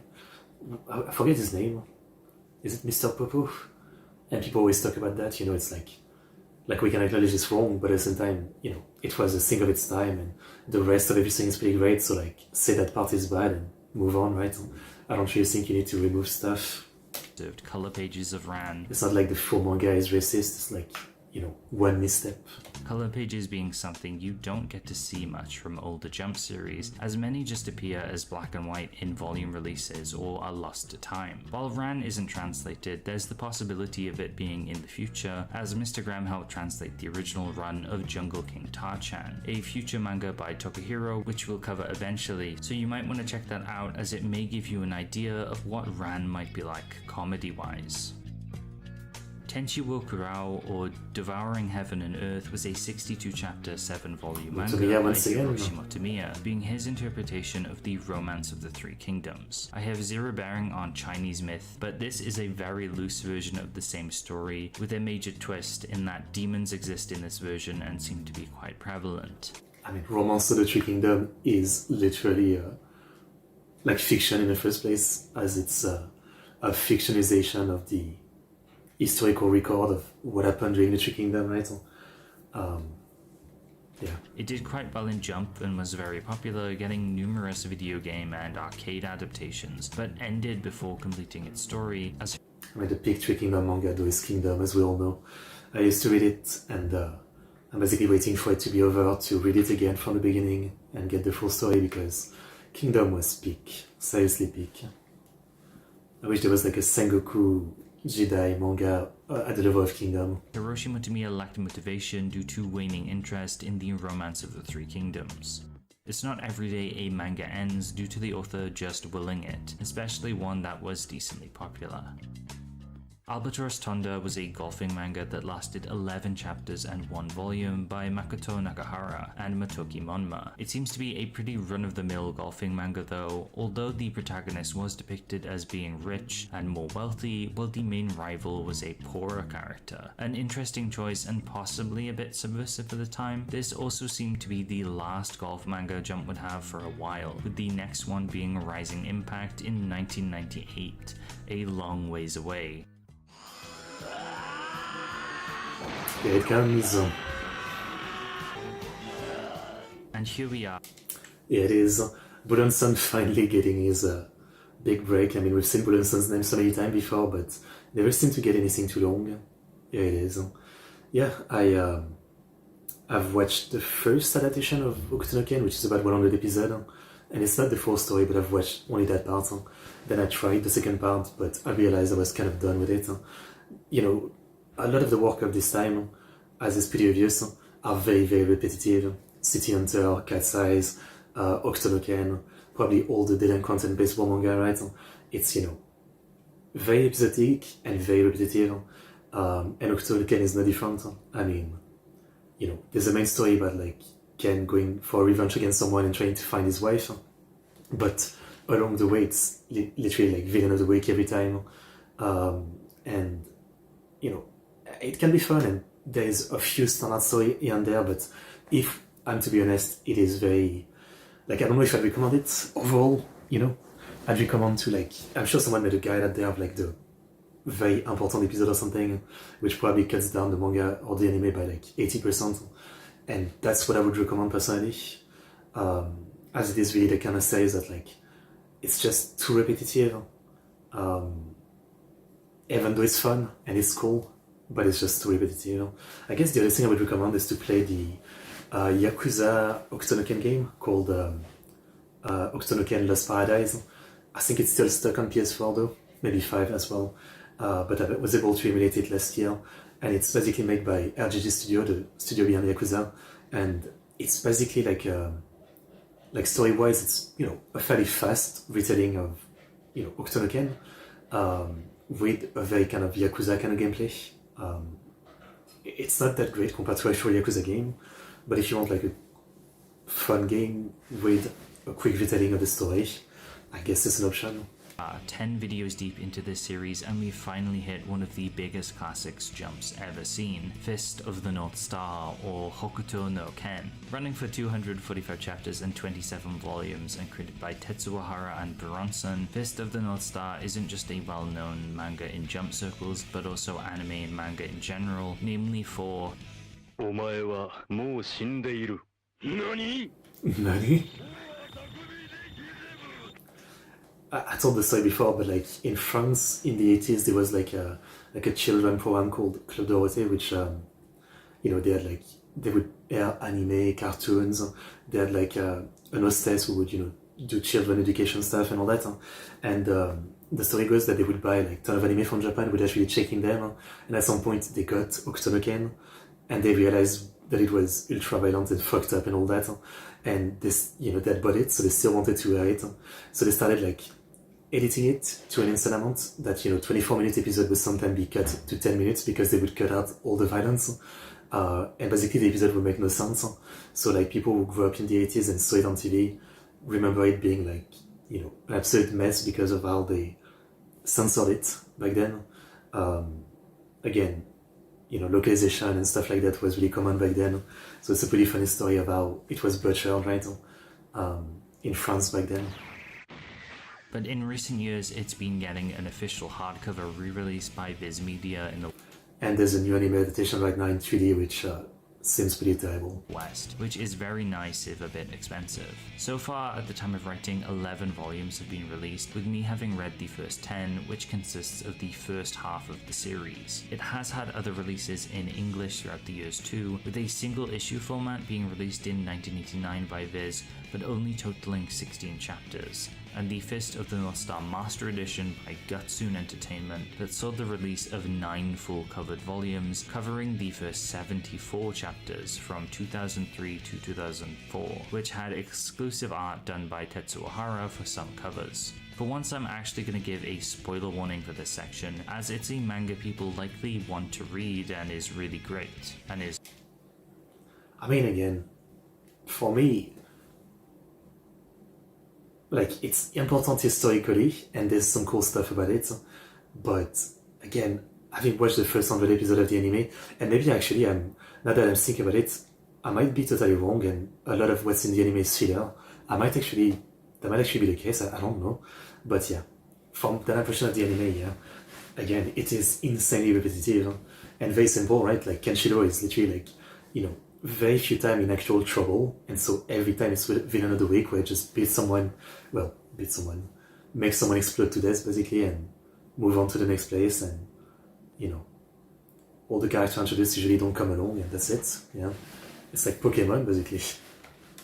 Obviously coming out again to these new Viz versions. I'll leave a timestamp down below if you'd like to skip this section. Fist of the North Star follows Kenshiro, a wanderer and practitioner of the Hokuto Shinken style of martial art, as he travels throughout the ruins of a world ravaged by nuclear devastation. As the story progresses, a formula begins to appear where a big bad is introduced who is usually harming innocents. Kenshiro will immediately take out some lackeys with cool Hokuto no Shinken powers, and then face off in a more dangerous battle with the big bad. It doesn't always fit this structure to a T, but it's fairly reliable, and while it definitely leads to some plot elements feeling a bit tacked on, like the introduction of Kenshiro's brothers, it's handled fairly well, with the brother idea getting a lot of mileage out of it throughout the first half of the story. Reading the... You know what, I just realized, with the whole point I was trying to make there, I was like having a bit of an existential crisis where I realized that I always talk about stuff like this with so much confidence, but there's such difference between manga and anime sometimes that I might not know. Like, I might have watched the 100 episode anime without realizing that like half of it is filler, so my impression of it totally doesn't relate to the manga, and I think I do it too much too often to, in my head, kind of like assume the manga and the anime is the same when most of the time it's not the case. So yeah, I'm just realizing that I need to try to address that a bit and really make more clear when I talk about which form of the media. The first few chapters alone, just for the Shin or North Cross arc, is great, with it feeling like its own short series by its end, and I highly encourage people to try it out, as it's not much of a commitment, and even if you don't vibe with it, the art by Tetsuo Hara is at least worth looking at for a while because it's absolutely gorgeous. It's highly detailed, has great character designs, motion and impact during action scenes are great, and despite how stone-faced Kenshiro may seem, a lot of the time there's a surprising amount of emotion depicted through Hara's expressions. He is basically the prototype for Kiryu, I feel like. That's actually what surprised me most about Fist of the North Star, and what I ultimately ended up enjoying most alongside its artwork, the way the manga expresses itself. It's a work often hailed for its masculinity and macho-ness, with it having a very big male fan base. It also helped inspire artists at the time to make similarly macho characters, namely Hirohiko Araki, which we'll touch on later in this video. He was quite inspired by Hara's art style and gradually changed his to incorporate more muscular forms. While there is some fairly misogynistic attitudes depicted in Fist of the North Star at times, mostly related to the possessiveness of its male characters over women, its depiction of what is considered manly is pretty admirable. Throughout Kenshiro's journey, he meets with a lot of despair, but through I mean, a lot of Buddhism stuff is like this. I'm thinking of Sanctuary, right? Like, you have a lot of manly character, but it's never like portrayed as a good thing when they're like, you know, piece of shit to women and stuff like that. Yeah. the sorrow Kenshiro gains strength is due to his emotions and his willingness to cry and be empathetic that he often overpowers his enemies who see his emotional side as a weakness. I don't have time to go through every event in the manga, but Kenshiro's oldest brother Rao is built up a lot throughout the first part, and their final battle is one of the best things to come out of Shonen Jump. It's well illustrated, has a ton of gravity to it, with Kenshiro and Rao having so much history together. That's actually like one of the only parts I really remember from the anime. Like, I remember the early part, the stuff with the blonde guy, the stuff with Rao. Yeah. Yeah. With it all clashing in this final battle, with one refusing to embrace love and emotion as it holds them back, and the other embracing it and using their experience with the many people who've joined them on their journey so far to push them through. Ultimately, Kenshiro must win. He's the protagonist, but it's how this is built up and what Rao says at the end that really got to me. Him seeing how strong Kenshiro has grown softens his heart, and his beliefs are shattered in the end, and he tells him, "Well done, little brother." The line and this final battle hit really hard. It's nice to see this rejection of this stone-cold hyper-masculine mentality of always being number one and the strongest, and instead to just speak your mind and to let your feelings out to someone and to express love. Through all of the violence, overly dramatic storytelling, and big titty muscle men, Fist of the North Star at its core is about expressing emotion, showing compassion, and loving others, and I think that's really sweet. There's also a whole other half to this story with Again, like, that's the element of it, but from having watched the anime, yeah, like, this is the kind of thing that happens once every so many episodes of this exact same thing happening, so I'm really thinking again, yeah, how much of the anime is actually filler that I didn't realize. Yeah. a time skip, which I have not read, but one day when it is fully translated I will check out. I've often heard it's not quite as good as the first half though. Fist of the North Star would have a number of spin-off manga created by its original authors and others. There's honestly too much to mention. And the same goes for anime. It has its original run, sequels, films, with a new Fist of the North Star series in production for its 40th anniversary. Yeah, it doesn't seem very liked so far. I think it's, you know... where is it? It's not even listed, or yeah. It also has a Western live-action movie from 1995, which is Really? a fun but novel watch, and is weirdly my first experience with the series.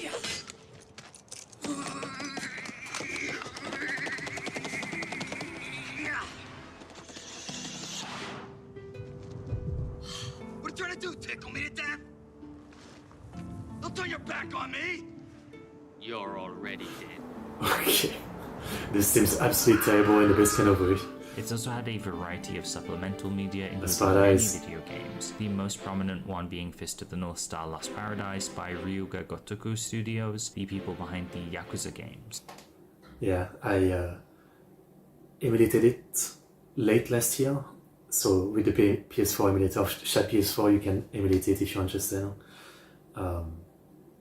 It just works. Surprisingly. Which lets you play the entire game as Kiryu if you want to. There's also the boxing fitness I mean, Ken is voiced by Kiryu Kuroda in this one. game for the Switch, which I've actually been playing recently for exercise. Kenshiro is quite literally helping me get stronger as you watch this video. As well as inspiring Hirohiko Araki, Kentaro Miura would cite the manga as one of his many inspirations, and yeah. And didn't Kentaro Miura, if I'm not crazy, early on, he did like 2 manga with Buronson, where he did the art and Buronson the story, but there were 2 short mangas just before he did the Berserk prototype. I can see some of Kenshiro in Guts for sure. The author of Vinland Saga, Makoto Yukimura, would also cite it as one of the manga that inspired him to make manga too, and this is just scratching the surface as it's such an influential work not only to Shonen Jump history or manga history but media in general. Next is a much shorter series at only 10 chapters and 1 volume by a little known author called Hirohiko Araki. Cool Shock BT or Mashonen BT would be his debut series and one that's thankfully been fully fan translated should you want to read it. Cool Shock BT follows the mysterious BT, a boy full of tricks and secrets who usually engages in elaborate pranks or schemes either to have fun, get back at someone, or just to do whatever he wants. BT in a sense is a very malevolent character that reminds me heavily of Dio. Usually the chapters are narrated by a boy called Koichi, reminiscent of the JoJo Part 4 character, and to be honest they don't flow very well, with some narration being a bit too much, which leaves the chapters feeling very clunky. It does take the time to show you how to do some of the tricks BT attempts though, which is a very interesting inclusion. It's worth checking out if you're a fan of Araki, especially if you want to see his very early work, which is quite charming. I especially like how he draws BT and characters overall, as they're very cartoony and feel... It is really nothing like his art would look at the beginning of JoJo. Everybody has this impression that his art softened over the course of JoJo, but clearly it's like he started with the soft art, and then I guess he wanted or adapted to the more like manly art style, only to then readapt again to his own style, I guess. Quite different from his usual work in JoJo.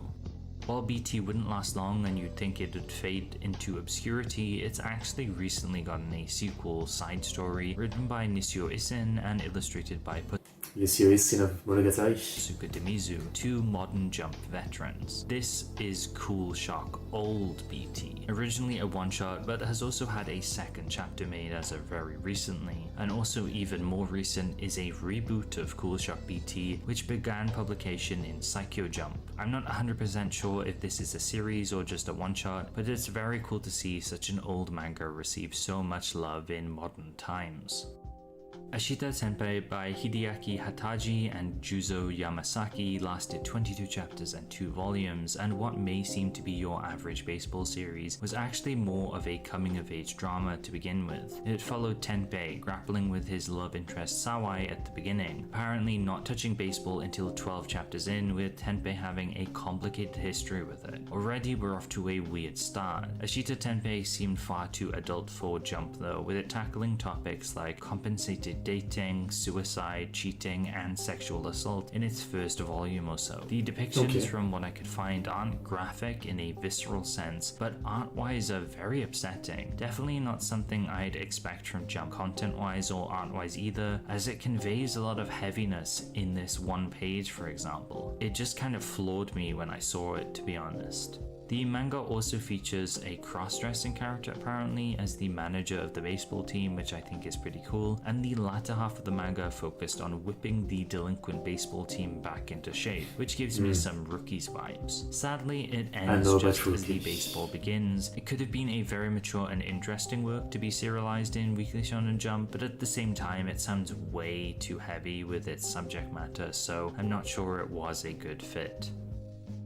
Mecha Battler Gilfer by Kojimaki and Motohiro Nishio lasted 13 chapters and 2 volumes. The story begins with Gilfer, a human who's lost his wife, who wants to bring her back, or at least clone her. To uncover the truth behind cloning, he transfers his brain into a mech called the Zeus Box, and mech battles ensue. It's set in a sci-fi future where floating cities and advanced technology exist at the expense of Earth's environment.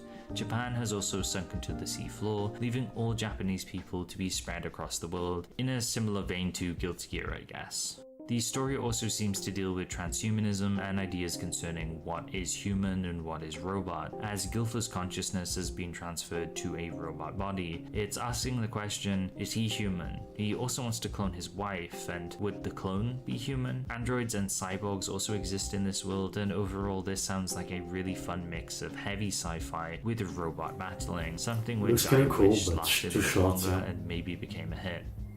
Bogi the Great would be Akira Miyoshita's second work of 1983, lasting 29 chapters and 4 volumes. Not It too is bad. unfortunately untranslated, but likely features similar slapstick and over-the-top comedy from his past works. This time Miyoshita would tackle a hard-boiled action detective gag series, with Bogi being an over-the-top policeman. Miyoshita being influenced by his father, who worked as a detective for the Metropolitan Police for several years. He had this idea kicking around in his head for a long time, and it's a great fit for his style of comedy, taking the traits of a hard-boiled cop to its extremes, and based on some pages I've seen with him waving his gun around everywhere, I think he succeeds. My favorite hard-boiled cop manga is July Shin by Takahashi Tsutomu, which is one of my absolute favorite manga authors. And I'd say it's kind of underrated. People don't really talk about his work, and he's never had an anime adaptation, I think. But he has so many manga that are some of my favorites. July Shin, I love it. The Sky series, Tetsuwan Girl, Sido, Bakuran Leto, that's a great one too. And I still have more stuff to read from him. But yeah, July Shin is about it's a very dark, brutal manga about a cop who, shoot first. There's also Crotch Gun. It seems like a very fun time, and despite it apparently ending at a part 1 ends kind of deal, a second part never came to be, with Miyoshita moving on to other works. And to wrap things up, we have another Jump classic and a series I've been looking forward to reading for a long time, Ginga Nageriboshi Gin. Ginga is Yoshihiro Takahashi's most well-known work, alongside its many sequels and spin-offs, with him putting out... I've watched the anime before and I absolutely loved it. I described it once as kind of like JoJo Part 3, but dogs, as it's basically about this evil giant bear, and you have a dog who goes across the country trying to, recruit allies to fight the giant bear, and it's a lot of fun. Out over 150 volumes of dog-based battle manga in this series alone. You mean chapters?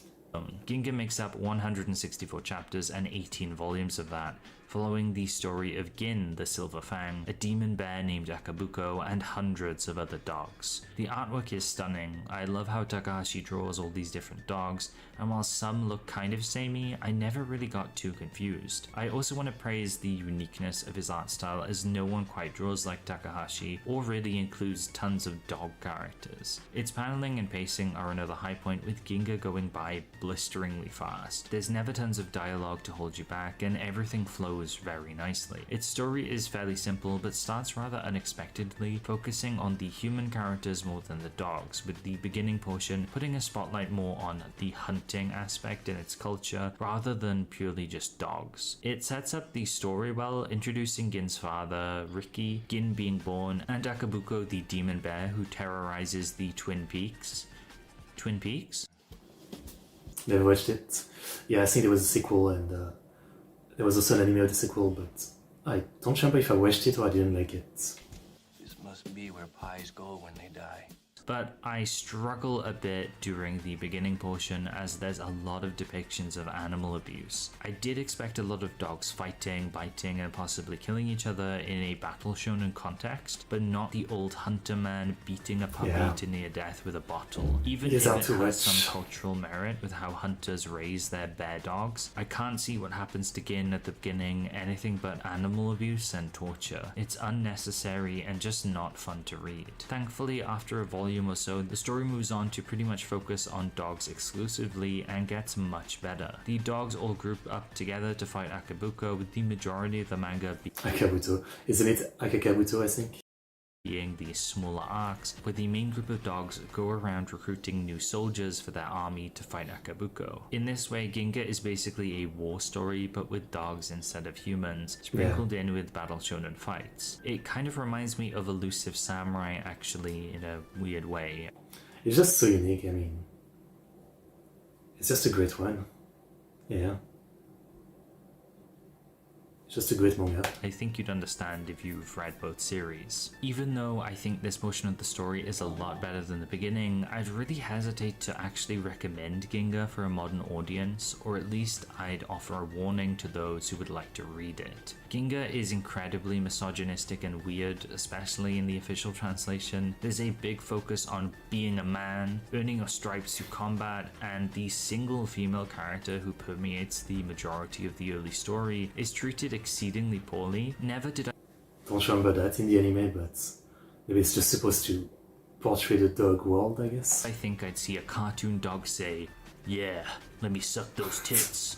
Okay. Coupled with this, the translation likes to use the word men instead of soldier or fighter, which leads to all these dogs talking about getting more men and searching for men. Like they're browsing some app like Grindr or something. At least that's how it sounds to me. It may sound silly and a non-issue from my explanation, but it really hampered my enjoyment, with Ginga being extremely dated in all of these views. Why do these dogs need to subscribe so hard to human patriarchal ideals? Where I mean, you're saying that, but isn't that literally how it is in animal world, right?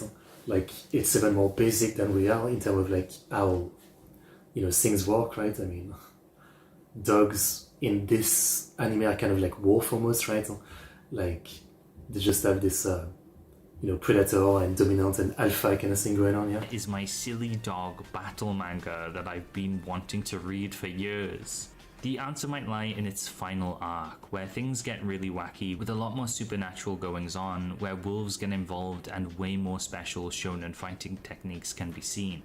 I don't actually even remember if the anime is a full adaptation. Yeah, it's been so long since I watched it.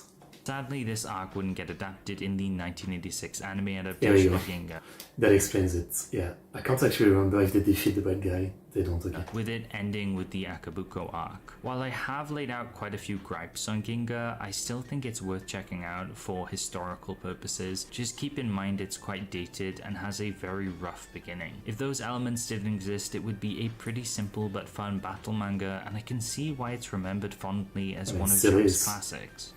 You can read it in a browser officially through a service called Manga Planet, alongside a few other Jump manga, those being Sakigake Otokojuku and Magical Tararuto. Be warned though, this site is filled with hentai and it's mixed in with the normal manga. I don't want to dog on the site too much, but it is a little bit of a pain to navigate as well, and it doesn't even have an app version, so just keep that in mind since you will have to pay a subscription fee to read Ginga officially like this. 2 more pieces of this incredible pie. And that was 1983. I may have ended it on a little bit of a downer note, but No, it's fine. Okay, well, Bosoku no Ken and Ginga, I guess that's a pretty great year, yeah? Yeah. I actually should read the Ginga manga because, again, I'd even forgotten that it wasn't a full adaptation. It's been so long. I think for the origin story of how I watched Ginga is that I was on my anime list when I first discovered the site around 2015, I think, and I was looking at like the very top rated stuff, and when I saw like a dog anime with so little viewers or something, I was like interested, right? And yeah, well, yeah, Read is the sequel, that's right. Ginga Densetsu Read, that's the sequel, yeah. There was an anime of it, and did I watch it or not? No, I didn't watch it, okay. Yeah. I should read the manga though. Yeah, I mean, I guess you can see still, like, on my anime list, there's still, like, very little people who have actually seen it. Only 12,000 people. Which really says a lot, yeah, this is kind of obscure, but again, I've absolutely loved it. It's only 21 episodes, that's right. I don't know. It's been such a long time, like 10 years since I've seen it, but I should rewatch it, or I guess I should read the manga. Definitely. Yeah, it's only 55 chapters too. But long one since it's 18 volume. Yeah. Okay. Well, beyond that, another great video from Trentin Art. But yeah, once again, I think, one thing I'm realizing more and more is that I really need to read some of the manga from the anime that I've loved, or I have mixed opinion about, and compare, I think that's something I absolutely need to do. But often the problem is not everything is translated, obviously.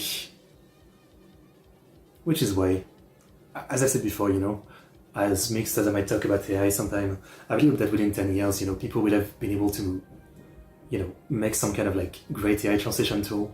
Fan subs are awesome, but there's only so many of them, and there's just infinite manga that will never be translated because there's never enough fan sub for all of them, or people actually interested in them. And I really think, this will be the solution. AI translation, that aren't just, kind of like auto translation that we've seen in, Google and stuff like that. An actual like AI that you can program with, like to think like a human translator, which is important for Japanese, since Japanese is like a language that if you just translate literally, it's not gonna make sense a lot of the time. It's all about context. For example, to know like what genre is speaking. So again, I've been saying many times, but I believe that eventually it gets good enough because there's so much stuff that I feel like will never get translated, or abandoned translation and stuff like that. That's probably worth reading, but yeah. And people will say like the other solution is just learn Japanese, but that's like it makes sense, but it's kind of like a sad thing to say, I feel like, because there's a ton of people who just will never have the time, the motivation to do it, and so they will never be able to read some great work that are not translated. I don't know. That's my take on it. Anyway, we'll stop at this one for today. Great stuff, loving the series. We still have a ton of videos as they're getting longer, actually. Yeah, they're only getting longer. So we probably have like mini stream of this left. We'll be doing this for a few weeks. Next, I think I'll probably do a different like learning about Japan stream. I don't know what subject yet. I might actually do like one that's kind of a random one where we watch a bunch of different videos about different subjects. But yeah, we'll be continuing this. I mean, there's still a lot to learn, and again, the latest video is 1998, the year I was born, so we'll get to that eventually. But that is it for today. Tomorrow is my Sunday stream. Come watch if you're interested. I hope you guys enjoyed the reaction. Like, subscribe, comment, and I'll see you guys next time. ExoticBankai. See you.